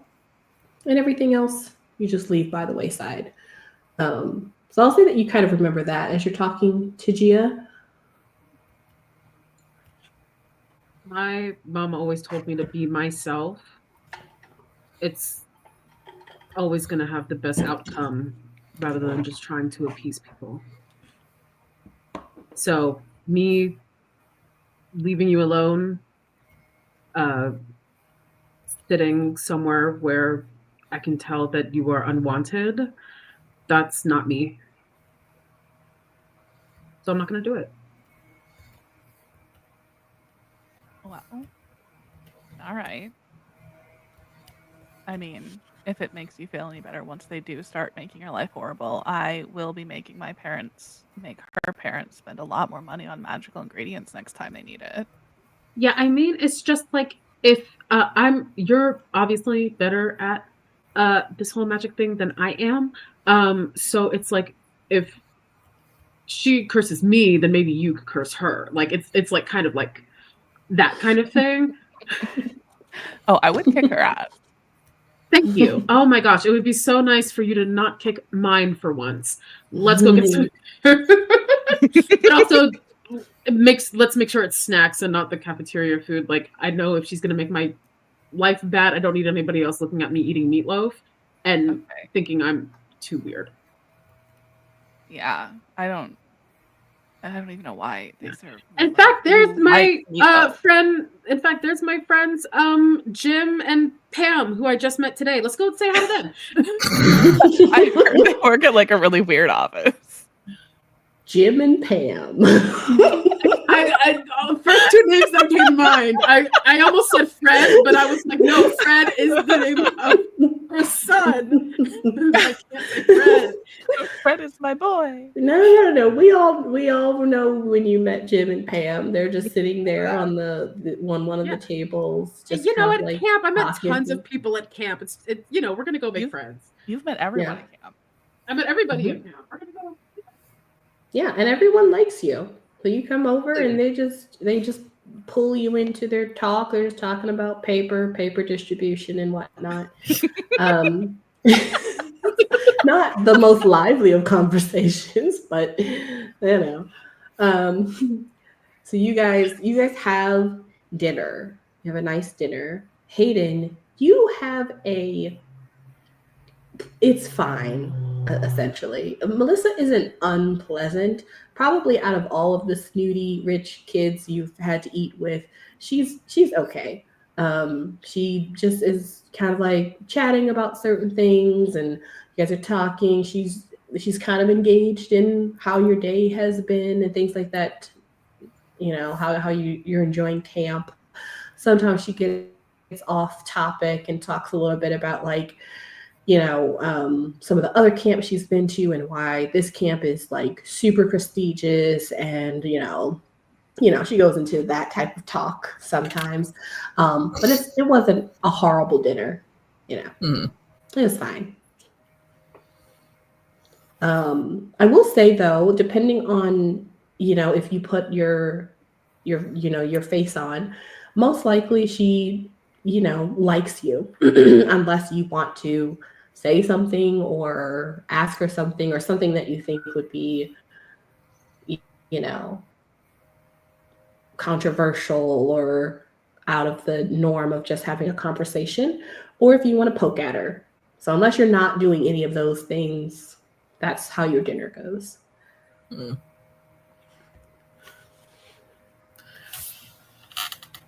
gonna take the chance. He's occasionally just autopilot the very normal, like formal conversations he's had. At the same point, he's still nagging in the back of his head. Is like, I mean, we're here for a couple of weeks, maybe another night. Hopefully, my all three of my tent mates can join us for one of these. She doesn't even miss a beat when you say that. I guess you guys are just kind of mid conversation, and she just laughs. She just goes, "No, probably not." But what was that? Did you go to that ball? What was that? And she just keeps talking.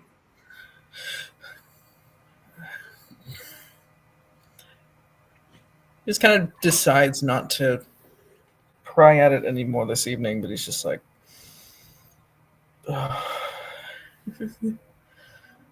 it's just the internal repetition in his head. It's like it's one meal.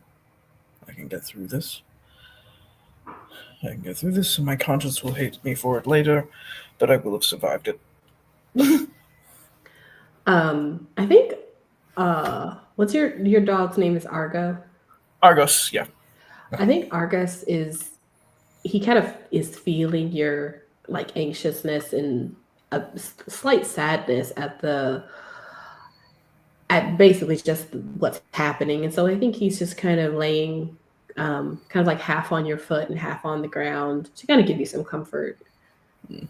But he's kind of just laying there quietly. And that is how you guys some of you enjoy dinner.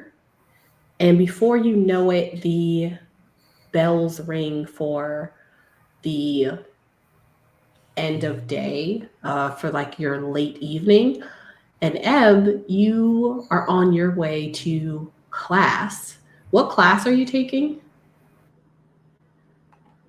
It is the Beast Lore and Mythical Tracking class,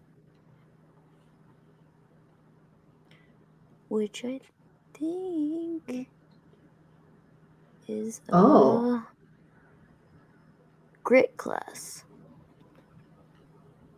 Oh, I think this is our No, you had cursed object, which is also grit. I was gonna say I think it's our first grit class, but no. So you're gonna go see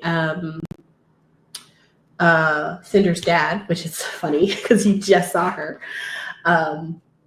But you're actually you're instructed to actually go to the forest, not into the forest, but down here where we see a tent that's been popped up in between like the most thinnest part of the forest where Hayden and his class were and the deepest part of the forest. So that is where your class is. So it takes you a while to get down there. Is it dark And out? once again, I would say it's probably dark by the time you like get there and you're about to leave. But during the class, you guys are inside of the tent for a while, and then probably around like when the sun is about to set, you guys come out so that you can go to the edge of the forest it's kind of the same forest that Hayden went to. So you guys go to the right forest little area to learn all about tracking. And you actually get some practice in. You actually get to do something in this class. Now, in the first part of the class, he does talk all about the importance of being careful and all of the rules. I Blah, would blah, blah, really blah. like to, while he's doing that, try and whistle and see if I hear a whistle back. Okay. 'Cause it's dark and it's woods. I'll say you're able to whistle, but you don't get a whistle back. I will say though that he's going to notice you doing this, your teacher. So, are you trying to hide it? Not particularly. He's boring. Okay. I'm going to make a brains roll for him to see if he can suss out why he thinks you're doing that. And he's fairly intelligent.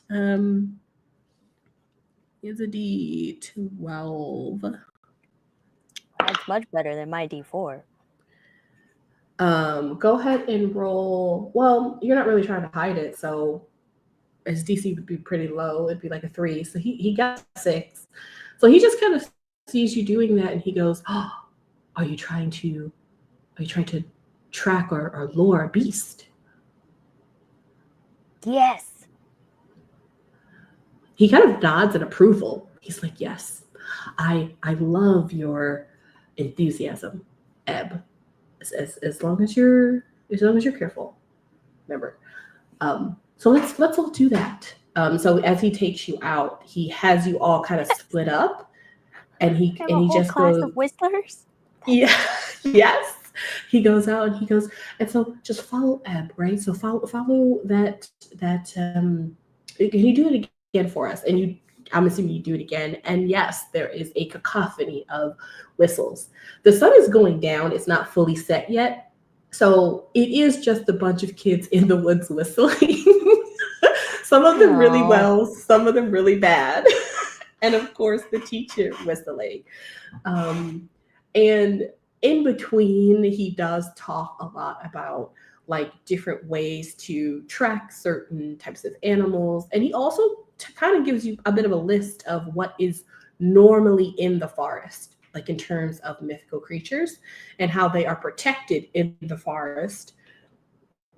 Because of course, this entire camp is warded. So nothing can leave the forest like outside of camp. Like, so anything that lives in the forest all year round, essentially. And so they're kind of protected by the wards, just like you guys are. So he kind of explains all of that. And then he takes you guys out and lets you all whistle to your heart's content. He also teaches you some other like lures and tracking techniques. He teaches you all some other like noises for like certain creatures, and particularly something that lives in the forest that is essentially like a huge feline creature that likes to scurry up trees. And he says that they're really common in the forest, but to be careful because they can sometimes mimic your voice. And he teaches you the way to lure those in and to track those. So yeah, you actually learned quite a lot in class because you went to class. And you actually paid I attention. You did. So good for Ebb, everyone. She went to class. It's her second class of the week. It really Well, is. it's her third. It's her third. She still looked yes, for she did subject really in her fast. first one. It's just this time she learned something.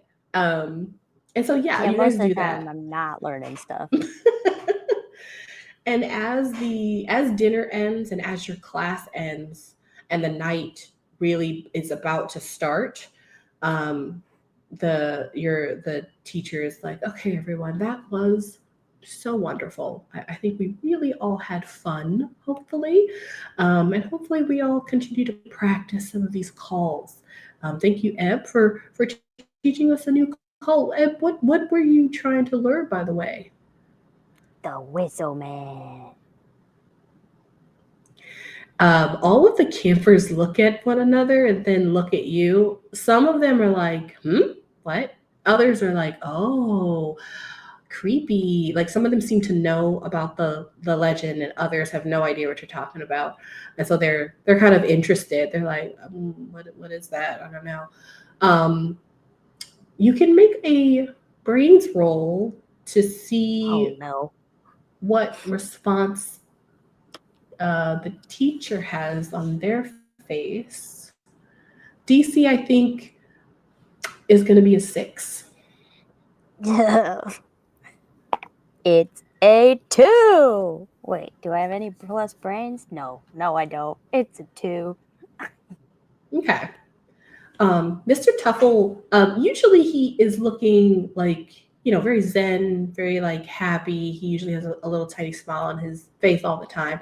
This time he just has a neutral face as he kind of just slowly nods as you say that. He's like, oh, okay.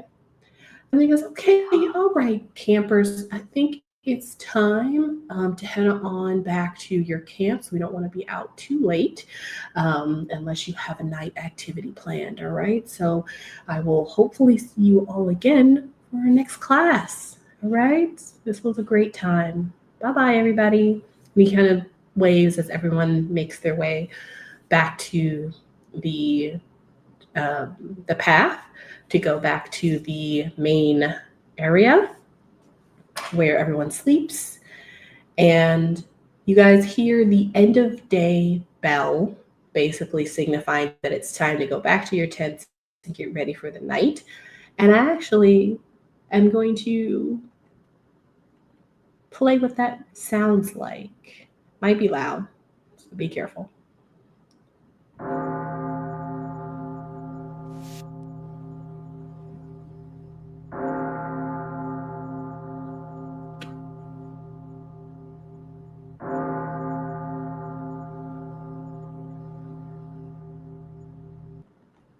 So that is your end of funeral.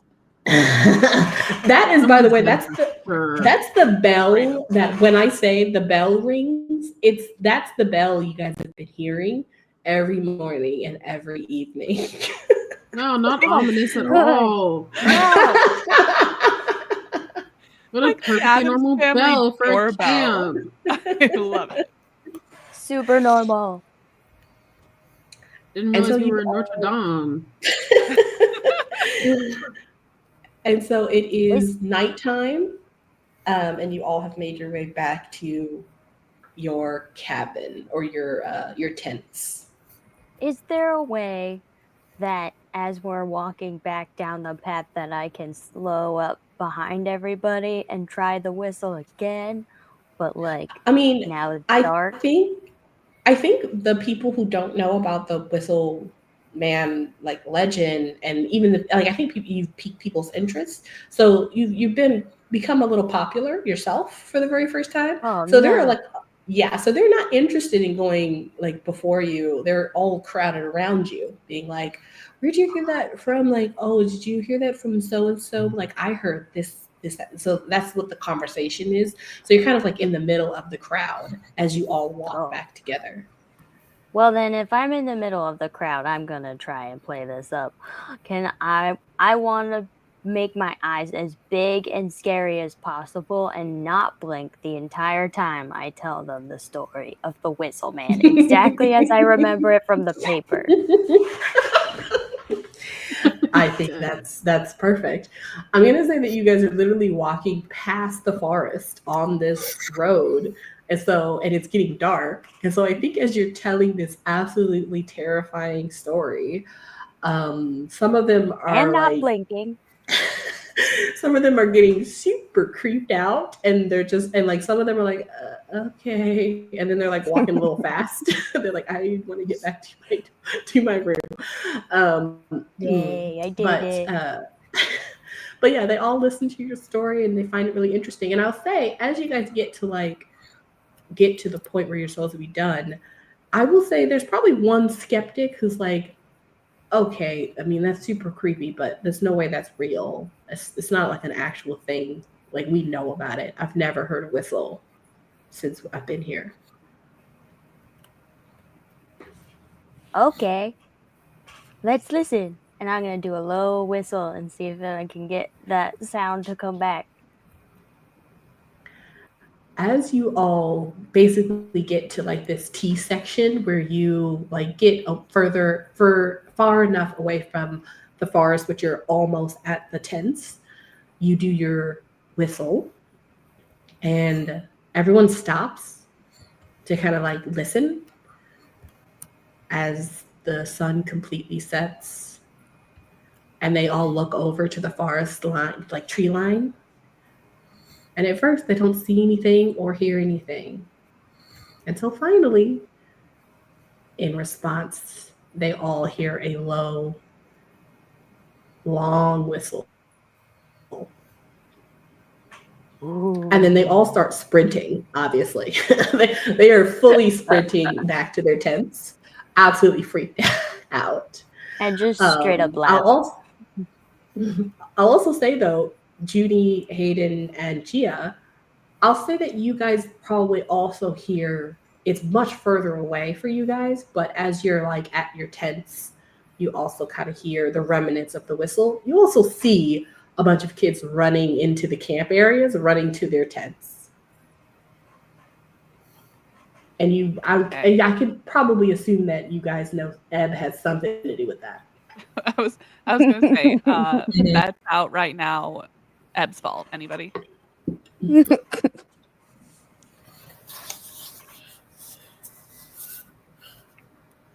She's just giggling and walking down the path really slowly behind everybody else. You know what? Don't worry. As long as she didn't go into the woods, it's okay. Mm-hmm. Oh, that not for tonight. Right. Another night. You all are now in your tents or at your tents getting ready for the night. Who goes in first? Do I see them across the way? Oh yeah. You guys probably like see each other as you watch all the other kids run in and see Ebb just walking behind nonchalantly. Gia! Fred is so beautiful now. You guys do see that she doesn't have Fred with her. Where is he? What do you mean by that?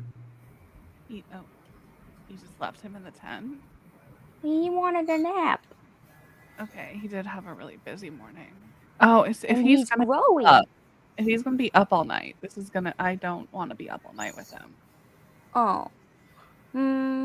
Maybe I'll take him on a walk when everyone's asleep. We might just want to figure out like what the best sleep schedule for him is gonna be. That's fair. Maybe he sleeps a lot like a cat. Oh, that'd be great. Gia goes into the tent. Fred. Okay. You go into the tent. It is dark because it's already nighttime outside. Do you have like a lamp or a light inside? Probably not, but I have a wand. Okay. Does anyone else go in? Yes. Guess we follow suit. Yep. Okay.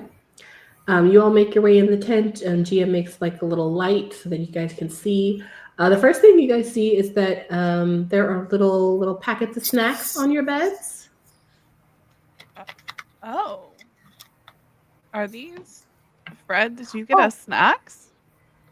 They're presents from Cinder. Oh, That's so nice. what a sweetie. The next thing you see is that Hayden's bed is an absolute mess. Ew. I tried to clean it. I'm not good at cleaning magic. You don't really need it underwater. How did, Better you than me. And then the third thing you see is the pillow of Gia's that is on the ground where Fred was sitting. Instead of what Fred was before is now a how do I say it? It's a cocoon of bile. Oh. Yes. God, I'm that- gonna Well, now he might sleep all night. Is he's in it. He's in that. Probably. Okay, well. He I grew don't- bigger legs while we were walking. Oh, please tell me. This Gave bile, us by the back way, this bile, by the way, is like bubbling. Oh, It has, God.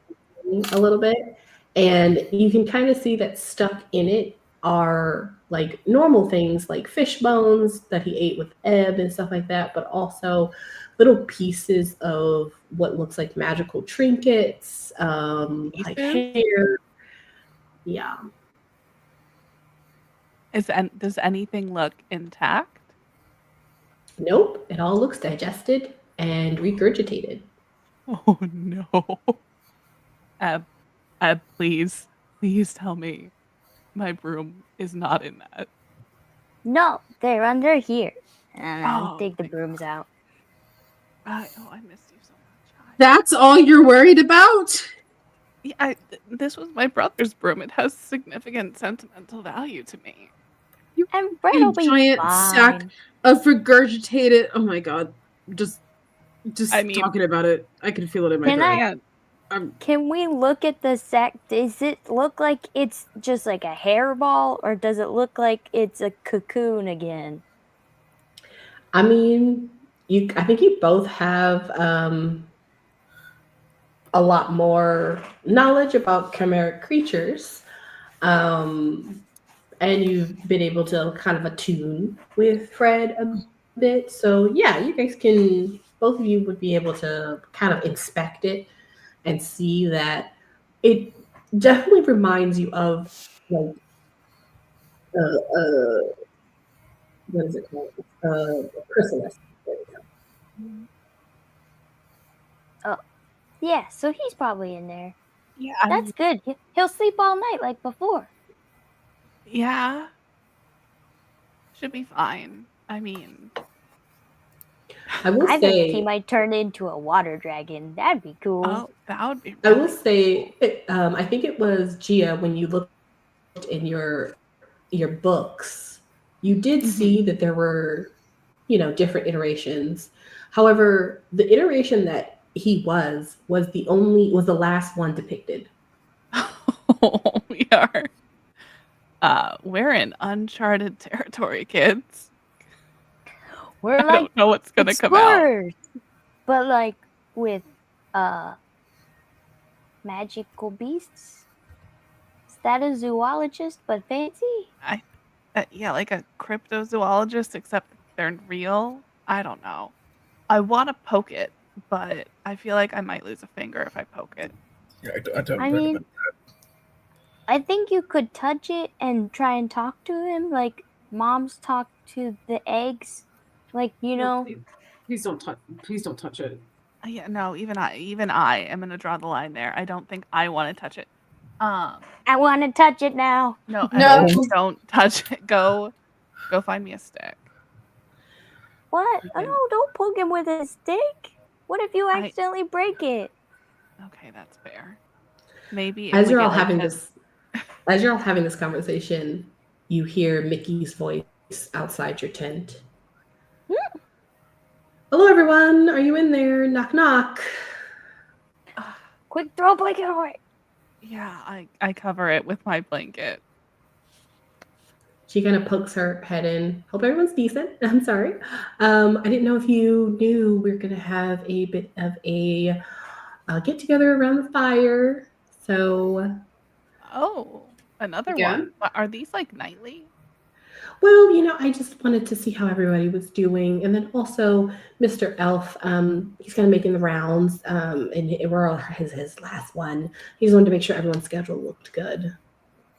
Oh, yeah, cool. Sounds I'm great. so down for more fire time. Are there going to be more s'mores? Of course. Oh, we also have a peach dump cake that I'm making and little Oh, wow. weenies that we're going to rest on the fire. Wow, you're making an entire peach dump cake? Yes. It's Thank you. going to be delicious. I'm stoked.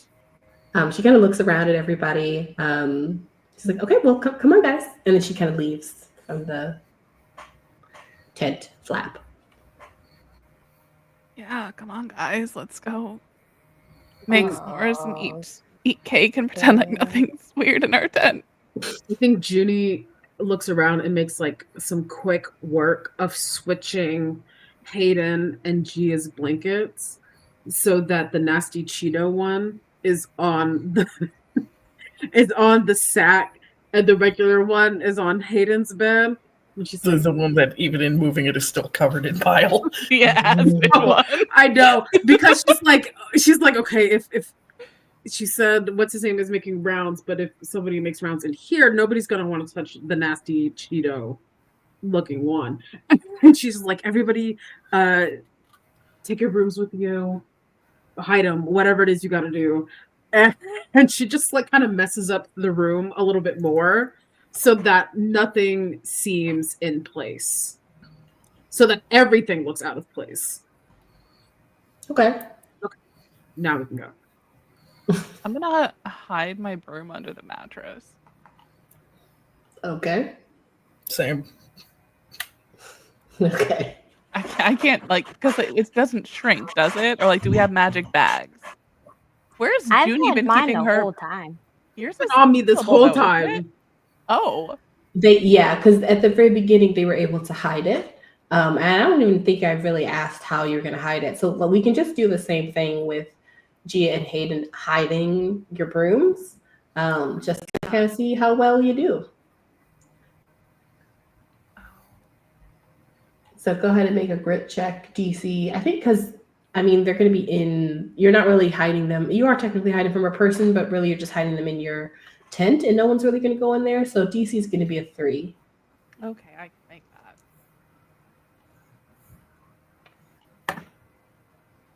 that. That is a 2. You know what? Okay. I'm gonna spend an adversity token to make it a 3. Okay. I'm gonna hide the damn broom. Oh, for once my grit rolls like me, that was a 4. Nice. Oh my gosh. Okay. You guys hide them somewhere and Ebb and Juni, have you guys been hiding your brooms in the tent as well?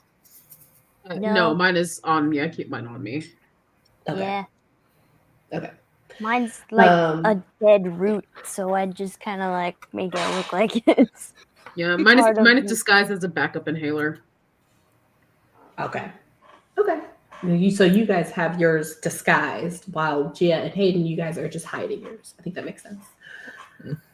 Okay. You guys can kind of hear the campers kind of getting together to go around the campfire. You could smell the little weenies getting cooked. So you can go out anytime you want.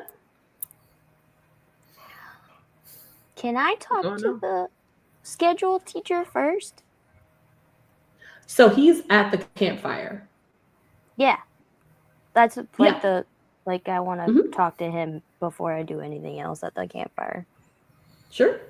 You guys are at the campfire and he just kind of is making the rounds to each of the different like camp counselors, like main camp counselors, just to like be like, hey, how's your campers doing? How's everything been going? And then he goes to each of their campers that they introduce them to. So Mickey will bring them over. So you guys can be sitting somewhere around the campfire, and she'll bring him over and be like, okay, guys, I know you, I think you've met Mr. Elf at the orientation a couple of days ago. And once again, this is a very small, fairly thin, kind of like very normal looking gentleman who has like a bit of a receding hairline. And he's wearing like a vest and some cargo pants and some loafers. And he has like a little clipboard and he just looks at everyone. Hello, everybody. So I just wanted to check to see how everybody's doing. How's everyone's schedules looking? How are we feeling about some of the activities you got to do? And so anybody who would like can talk to him first. Ebb already said she wanted to. So Ebb, what do you want to talk to him about? Oh, excuse me. I would like to switch one of my classes for a different class, cause I put down dream walking in my schedule, but another one of my friends took it, and that seemed like something I don't want to do. So, but I really liked Chimera Creature class. Can I switch to Chimera Creature class for those 2 slots? He kind of looks at his form and then looks at yours. I think you can do that. You see him pull a folder out, and I can't remember who it was. So he's in front of all of you. This isn't like secret or anything. So you're all kind of like waiting your turn. So I'll say that when he pulls out the folder, I believe it was Juni and Hayden maybe, but I think you guys saw these folders in the nurses' tent. I think all of you saw these folders in the nurses' tent. But they are the same folders. But he takes one out to look basically at a file that has your name on it, Ebb. And you can kind of see he's reading something. And he goes, okay, Chimeric creature care instead of dream walking. I think this should be fine. They're both same class. So I think that's good. All right. Yeah, I think that's great. And he closes the folder and makes the change on his clipboard.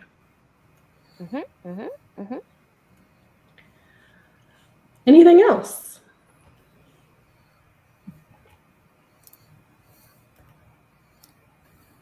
No. All right. Who else wants to go next?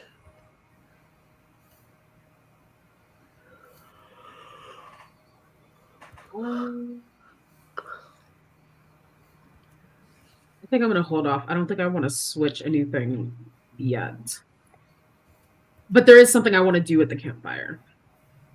Okay. Yeah, if he comes to you and he's like, how's everything going? And you're just like, yeah, everything's good. Then he just moves on to the next person.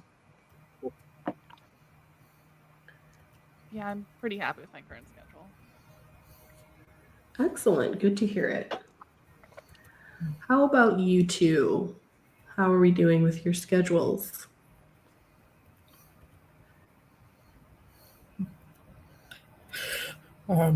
Everything seems to be going well so far. Excellent. And then who's left? Juni says she was good. Gia, are you good? Yeah, Okay. Then he just kind of closes his clipboard and goes, well, I'm glad you kids are having fun. Plenty more to do and see around here. You're going to learn so much before you all leave us. Anything you guys want to do before Mr. Elf leaves? I want to do something after he leaves, but that's not while he's here. Okay. He goes off to talk to some of the counselors again, and then you can kind of see him walking off back to the road. And you guys just are able to enjoy the bonfire / campfire where all of the campers are around eating and chatting and having a good time. What are you all doing? I think Juni wants to find Melissa. Okay. She's on the other side of the like the bonfire where she usually sits, honestly, with the 3 or 4 girls that usually sit with her. And they're just chatting, eating, and having a good time. So you're welcome to walk up to them. Well, I think she tell. Oh, sorry. Go ahead. Say that. Does she tell the others where she's going? I think she just kind of like pats you on the shoulder and it's like, I'll be right back. And you like see her like walk in the direction of where Melissa is. I will keep my eye on that situation. Yep. Okay. you walk up to him. Yeah, I think she goes over and she's like, hey, Melissa, can I talk to you for a sec? Melissa looks up at you. Yes, of course, you're talking to me right now. Just the two of us? She kind of looks to her right and looks at her left at the 2 girls that are on the other side of her. And she goes, why would I do that? I mean, if you're okay talking in front of your friends about your crush on Hayden, I just wanted to see how your date went. Oh my god, I'm so proud. And she like kind of tucks her hair behind her ear. She looks like she means it genuinely. Go ahead, and I'm gonna need you to make a charm roll here. Oh, wonderful! It's gonna be contested against her grit roll to see if she can keep her shit together with that. And I believe he has a D20, and I think you have a D20. So let's all see how it works. You have to beat a 12. That's so wonderful. Because I got a 35. What? Jesus. Jeez. Oh my god. Okay. As you say that, particularly in the way that you say it, and specifically saying Hayden, 2 things happen simultaneously, and then I'll let Gia and of course and Hayden act first, and then we'll come back to Juni and Melissa. The 2 girls on either side give a huge gasp. They're like, oh, like, oh my god! It's like, oh, that was the end of the world there. And as soon as they finish their huge exhale, Melissa is up out of her seat and she is lunging for Juni, full like hands out as she's about to like grapple your throat. Gia and Hayden on the other side of the fire. What's your immediate reaction? Initial question, did we hear what Juni said?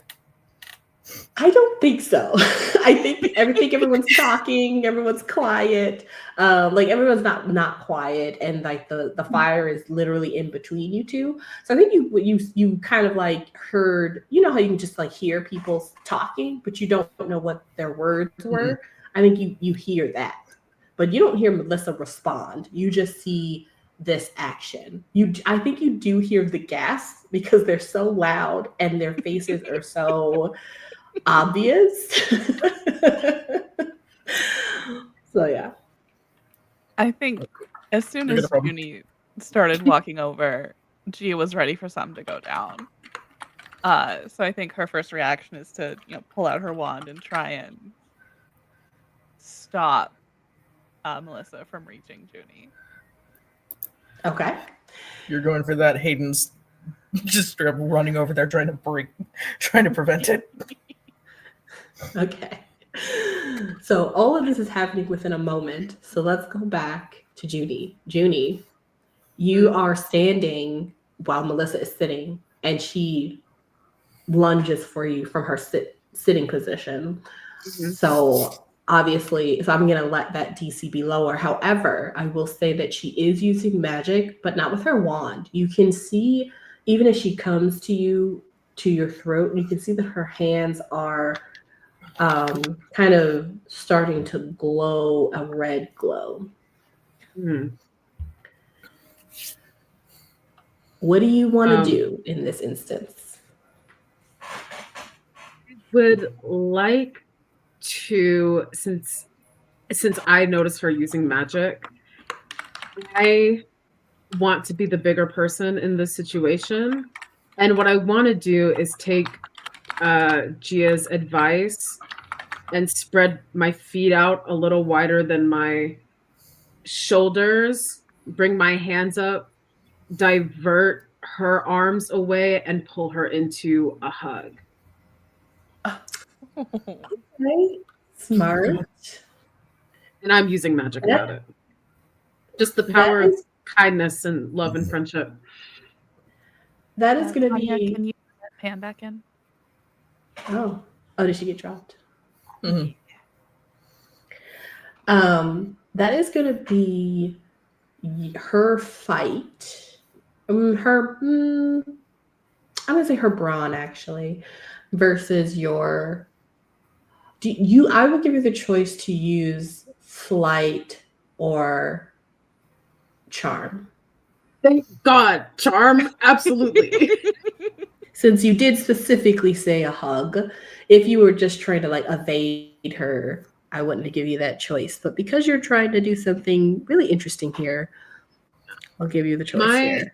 I think Juni is thinking about both of their reputations. She's like, I embarrassed her. I'm not going to embarrass her anymore by letting other people see that she's trying to choke me out.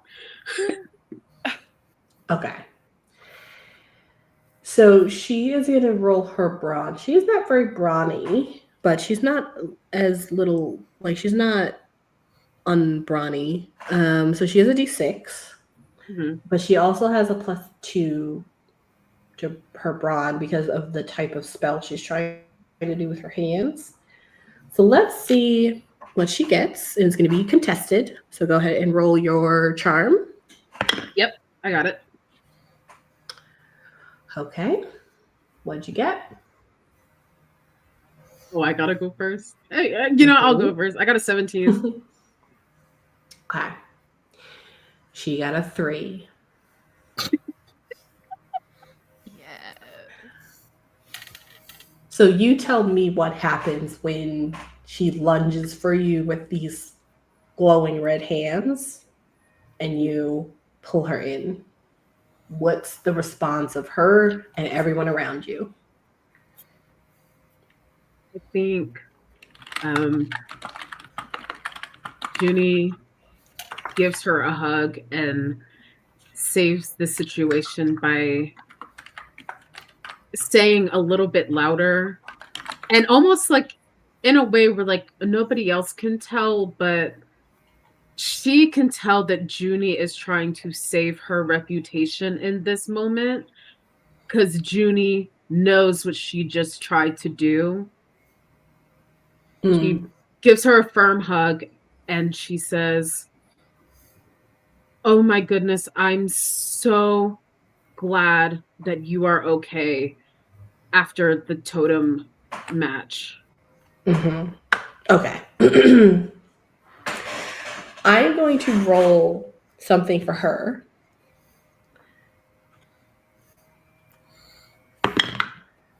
Okay. Her hands relax. The glow leaves. And I will say, in this moment, other than her two friends that were on either side of her, her, and Hayden and Gia, and probably Ebb, are you paying attention? Are you paying attention over there? What was your response? It kind of depends if I had sneaked away yet or not. Um, that's gonna depend on you. I'm gonna say that Gia went over probably like at any time because she didn't get anything, or not Gia, but Juni, because she didn't get anything changed on her her schedule. So if you can tell me, do you think you're there, or do you think you had, scampered off at some point before this all kicked off? Did this happen close to when the teacher left? Or like way later? It could have. Juni it pretty happened- much left right after she said she was Okay. Yeah, if it happened right after, then I would be there. Okay. Then what's your reaction as you see Gia and Hayden head over there? I guess I just walk over with them because I don't know what's going on, but it seems like the popular girl has her panties in a bunch, so might be fun to put a fish in her hair or something. Okay, I think that makes sense. So I don't know what's going on, but I'm gonna help. all three of you, I'll say still just Gia and Hayden. I don't think Ebb truly actually understands what just happened. Gia's like dragging Ebb by the back of her collar. Yeah. But I I'll say also that, don't understand the significance of a date yet very much. right. So. But I'll say that as like you hug her and she kind of I'll say that Juni, she kind of instinctively hugs you back, but you can kind of also tell that was like an accident, right? So like she, like when you pull her in, she's stunned for a moment, and then she hugs you, and then like she hears you say what you said, and then when you guys part, she kind of rights herself and can't make eye contact for a second until and I think Hayden, you would also notice this, that moment of putting the face back on. Yeah. And so she's able to get herself together again. And that's when all of you, so I would say everyone who saw this interaction understands what it actually was. Everyone else just kind of sees what was put on, like whatever this performance was from Juni hugging her and saying that loudly, and then her hugging her back and then getting up, and everyone just kind of sees that. And basically to them, okay, so everyone knows you guys had a bit of a row at dinner, and I guess you're friends now. All right, well, that didn't last very long, So that's what everyone else is kind of feeling. Is that However, what I got out of it too? I think that's what you got out of it too. You're like, okay, I guess they're friends again now. Especially considering I wasn't there to witness the whole thing at dinner. So No. Yeah, There's so much context that Ebb just doesn't have. Right. However, within the small pocket of Gia and Hayden coming over and the two girls sitting down, and Juni and Melissa, you guys are like still fairly close to each other, just looking at each other in the eyes now as she has come back to her senses. And there's just like this tense heaviness that only this small group feels, understanding what just kind of transpired. But it's like there's just silence between everybody. Ebb's just gonna narrow her eyes and think that this is definitely Melissa's fault in some way. I think Judy is the first to break the silence. And she's like, we were going for a chat, right? You see her just say, like, so deadpan, right? Cool. And I'll buy you a soda. She'll go off and walk with you. Juni's not taking her away from where everyone is, but away from her group, away from everyone in this area that may have saw over to like where the snacks are so that they can chat. Sure. What is everybody else doing as they do that? So what Gia- just happened?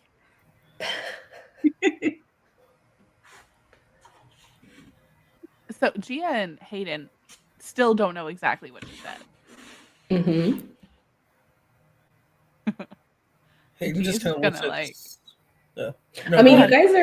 guys are there with the two girls because they didn't leave either. Yeah. So they're, they've kind of come back to their senses too, and they're kind of just looking at each other like, "Holy shit, that almost made Gia's, fully down." Gia's just gonna kind of like pat Ebb on the head and then like semi subtly follow Juni at a distance, just in case. Okay. Just in case someone needs to get jumped. Hayden, are we do something? Hayden just kind of looks at the other two. He's like, "What happened?" They tell you. They don't. Yeah. They're like, yeah, that was crazy. They're full gossip mode. They're giving you the whole rundown. They're even telling you what happened in between like dinner and now, with Melissa being like, she's nobody now. Moving forward, we're not talking to her. We're not associating with her, et cetera, et cetera. Hmm. And then they tell you what happened as she came over, said what she said. What was done. And they were like, oh, snap. That's crazy.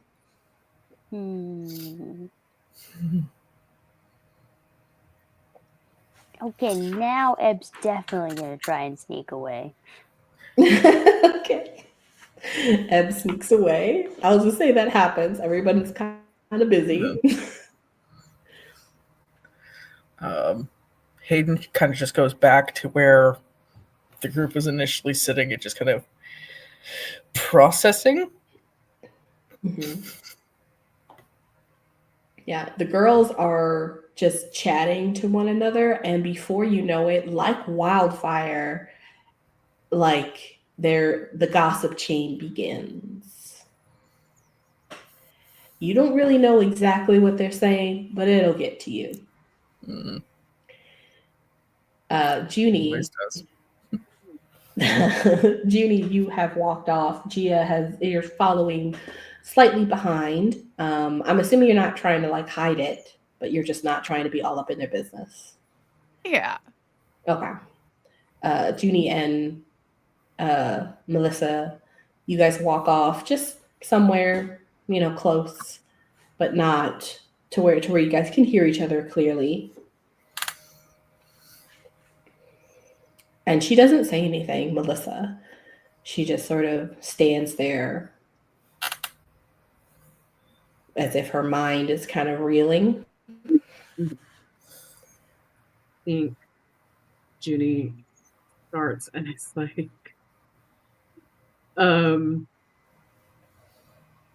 listen, first, I was hoping we could talk about it at dinner, but obviously that didn't work out. I really was really worried about you getting stuck in the maze. First off, are you okay? Like, I see you're okay, but like, are you okay? She doesn't reply. Okay. You don't have to talk about it right now. That's fine. But if you want to talk about it, I'm here for that too. In case you didn't really want to talk about it with anybody else, since I was there. But also,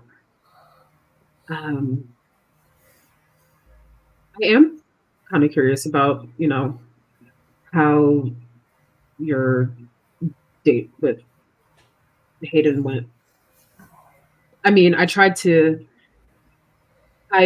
am really, really grateful for the invitation to eat with dinner with you guys. And I think it was really nice, you know. So I thought since it seemed to me that you kind of like him, that I kind of let you have a little bit of alone time. He's kind of quiet, so I thought it would get you guys to talk more. I hope I didn't seem like really like mean about it, but I was like trying to like give you hints to like take the bait and talk to him, but also I wasn't going to leave Gia alone. I just, doesn't feel good. Her eyes kind of narrow. I mean, you're like super pretty, so it had to have gone well. Go ahead and make a charm roll. And are you trying to be sincere or are you lying? It's a little bit of both. Like, obviously, Juni was not going with Gia just so Melissa could have the alone time. Like, it kind of just went over Juni's head, really. But she wanted to get close to Hayden until like Gia like said some things about her. But I think she is being genuine in the sense that she's like, I'm not your enemy here. Okay. Go ahead and roll your charm. It's going to be contested.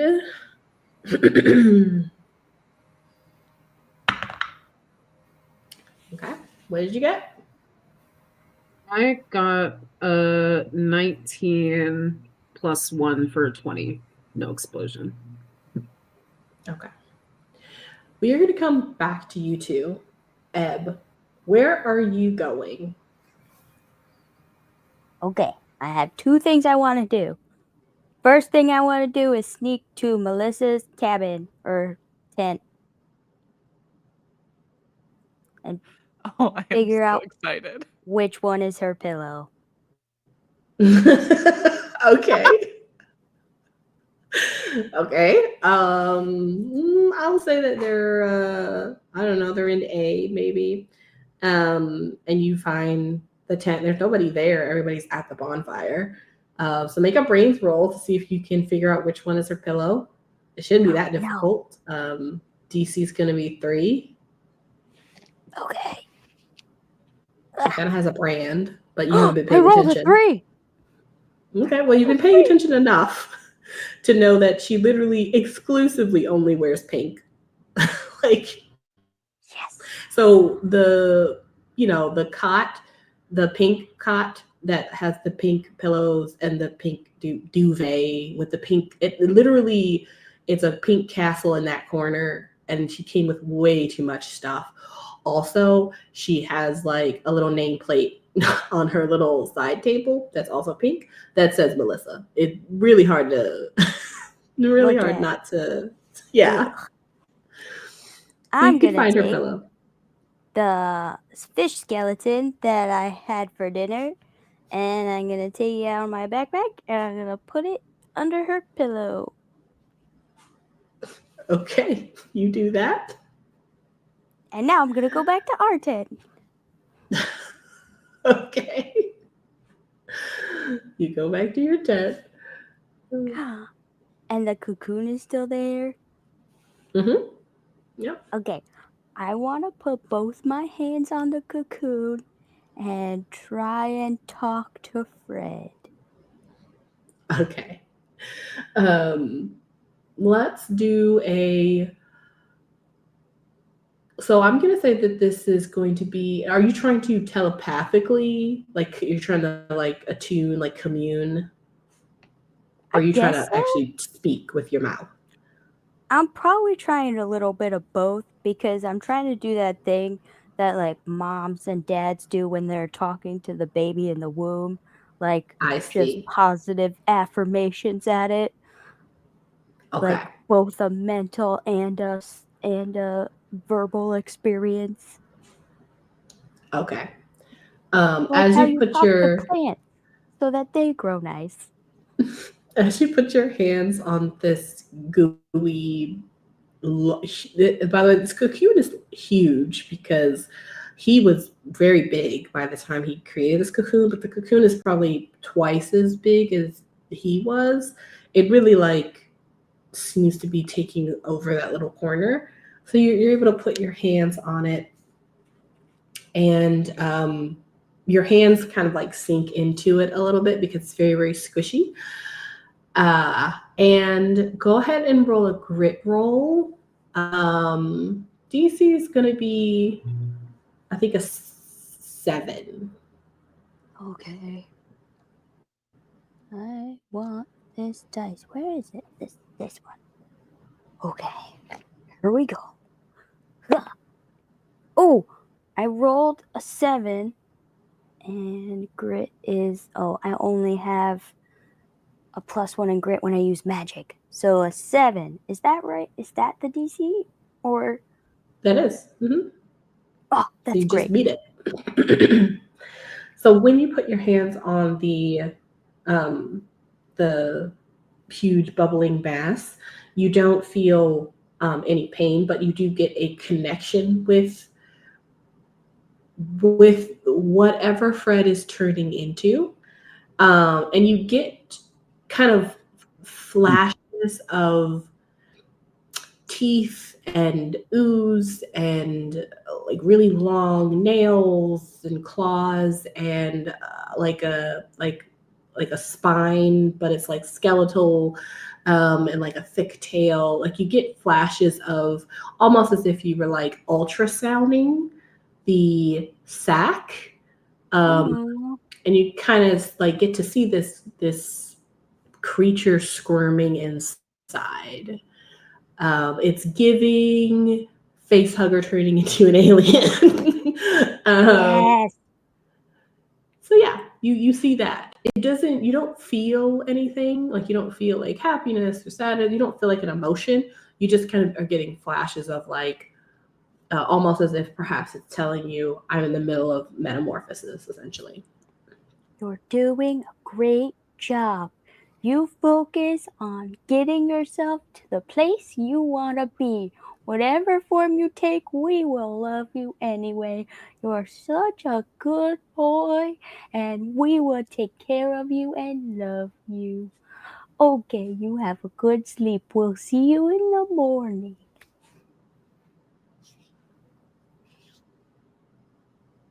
And then she takes her cool new doll and gets in her pool and goes to sleep. Okay. Back at the fire, Hayden, it has been a couple of minutes. Everyone is starting to, like Mickey has kind of like gotten up and she's sort of cleaning. Like people are still out and having a good time, but some people have decided to call it a night after they've eaten. And she's kind of doing some of the dishes.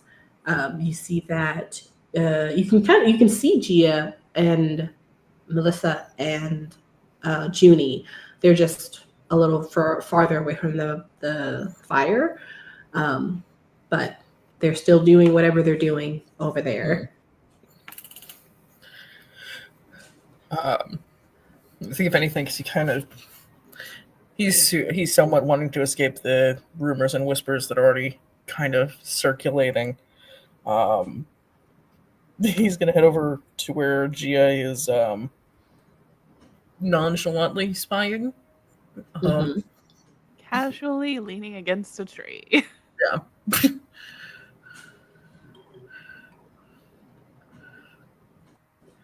Okay. And what do they see? Melissa is, I'm going to say you guys have been talking back and forth this whole time.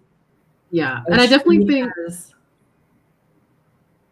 What? I just wanted to add a couple of things that like Junie like adds to that last little thing she said, where she was like just kind of like playing it off, where she's just like, yeah, I mean, I get it at this point, like I hated it over.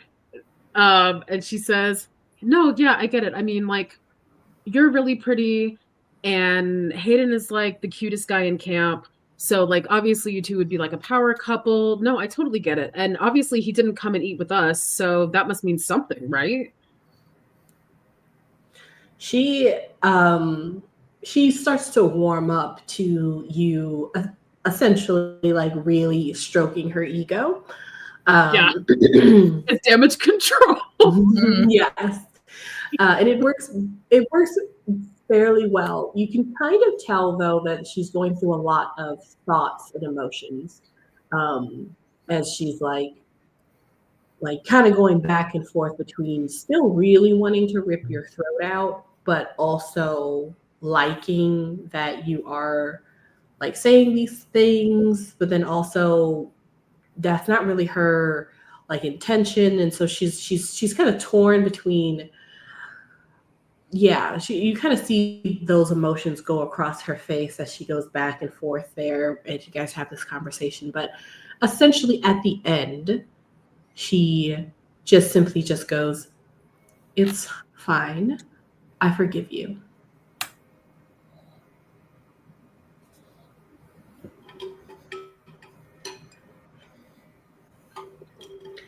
And almost as if a switch has turned, she is back to her like bubbly self. It's like, I'm so glad we're not fighting anymore. Oh my gosh, that was maddening. I wouldn't really consider it a fight. I mean, I fought a bunch of people today. Well, not a bunch of people. I tried to fight Gia and I lost. So we're all kind of dealing with stuff. I get it. It's stressful, but I'm glad we're good now. And you guys are able to walk back to the fire. She kind of walks past Hayden and Gia, and she doesn't even look over at either of you. Do I catch them eavesdropping? Yes. I'm not even trying to be subtle. There was no subtle. Junie doesn't really have anywhere else to go. I think she's stopped. And it's like, are you guys eavesdropping? Well, I mean, not so much eavesdropping, but mostly like in case you needed backup. But hey, look at you! So You didn't nice even you have to care fight. about me. When have I ever said I didn't? This is how I show affection, by kicking your ass all the time. I mean, kind of when like you made fun of me earlier, and then when you said I would never ever be good at magic ever, because I'm from a public school. And all right, that's weird. Let's be fair. I make fun of you all the time, but I never said you would never be good at magic.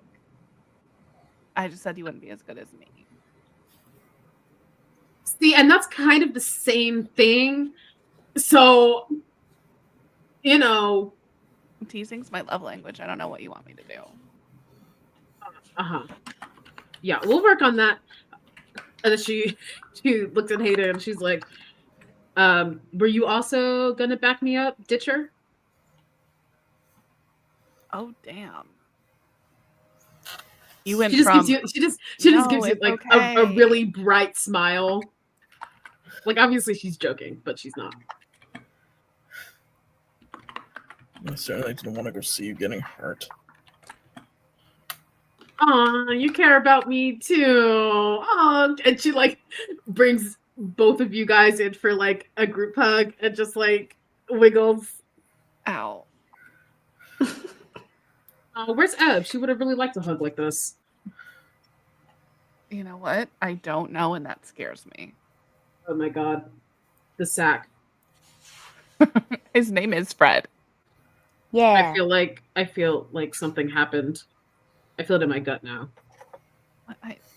Okay. Do you want to go back to the tent? That may be the safest option. You don't sound sure. For Ebb's sake. Right, for Ebb's sake. Ebb is Right. so capable of taking care of herself, but I do want to see what's up with Fred. I mean, you know, tiny little camper got stuck in her own necklace. I get a little worried. She got out. Hey. Yeah. By us putting her in water. You know what? Some of the best contingencies are the ones you don't even know you have. I think Juni like grabs Gia's face and she's just like, I need you to be on the same wavelength as me here. I've gone through a lot today. Okay. You wanted to back me up. I think you should back me up now. Okay. Okay. Yeah. We're Okay. going to Thank pen you. right now. You all go back to the tent. And you see Hayden's sheets have been switched on Gia's sheets and vice versa. It's quite dark in here, but you can still kind of see that Ebb is in her little pool sleeping, and the huge sack in the corner is still a huge sack in the corner.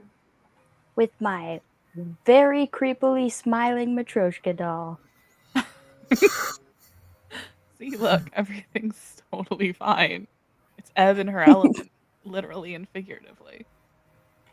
Yeah, but I mean, obviously the sack moved. So you said we weren't going to touch the sack, and we touched the sack. And I'm really wondering if I should sleep somewhere else. You're already sleeping right next to the door. It could be, I could sleep outside the door. Okay, but what if the weird whistling thing gets you? I honestly feel like I would be safer with the whistle man. What? Fred has never done anything to you. Your shoulder is still bleeding, and it's been hours. Guys, Yeah. the whistle man eats people. Fred just eats cursed items. You're awake? Guys are loud. Guys are loud. Heard the Fred slander and would not stand for it. By the way, Hayden, you're smart, right? No, that's not a trick question. It's did not you a ask? trap. Hayden, you're smart, right? I'm not saying you're not smart, Juni. But Hayden's actually been paying attention in the camp classes. He takes notes. He does, and it's wild. This is summer camp, Notes? man. Anyway, I pull the vial that Juni got me at the nurse's office out of my bag.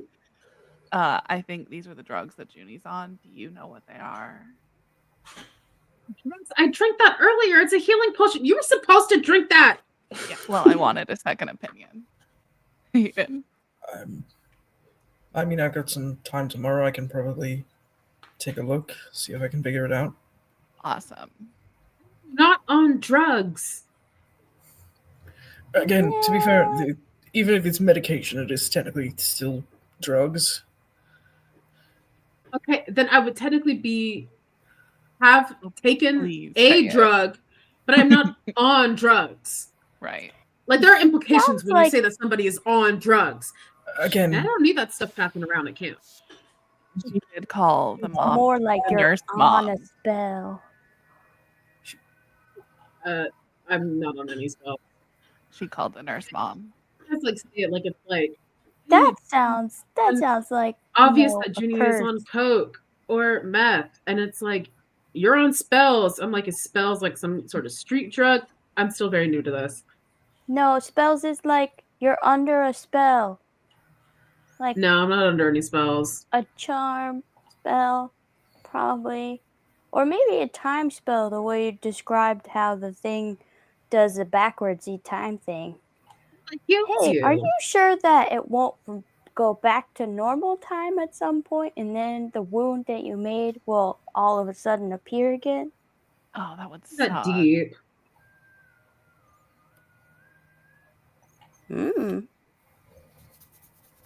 Seems like a thing my mom would do. Ooh, devious. your mother continues to sound more and more both intriguing and terrifying. Everything you mention about her, It does Yes. explain a lot about Ebb, though. it does. Like the backstory is backstorying. Mm. Can we go to sleep, guys? I'm so little. Yeah, let's go to sleep. Yes, absolutely. I'll just be here in my bed without a pillow or a blanket. It's fine. Would you like my tarp? It's not very. But you don't warm, have to but sleep with wet Cheetos in your bed? You know what? No, those are Fair on top point. of Right. Fred now. Oh, I wonder if he's gonna come out orange. Oh, he'd be so pretty orange. You all settle in your beds. Good night, Fred. Hi, Fred. And everyone Close else. your eyes and drift off to sleep. The evening here is really nice. It's very calming. There's really not much in terms of noises or even animals that are happening throughout the night. It is quiet and silent. However, you guys aren't just sleeping on your own. There is something that has decided to join you for your nighttime sleep. It is standing just like a couple of feet from your tents, not really shrouded in anything but the moonlight, but it stands there watching you all. And you all just hear a much closer, low whistle.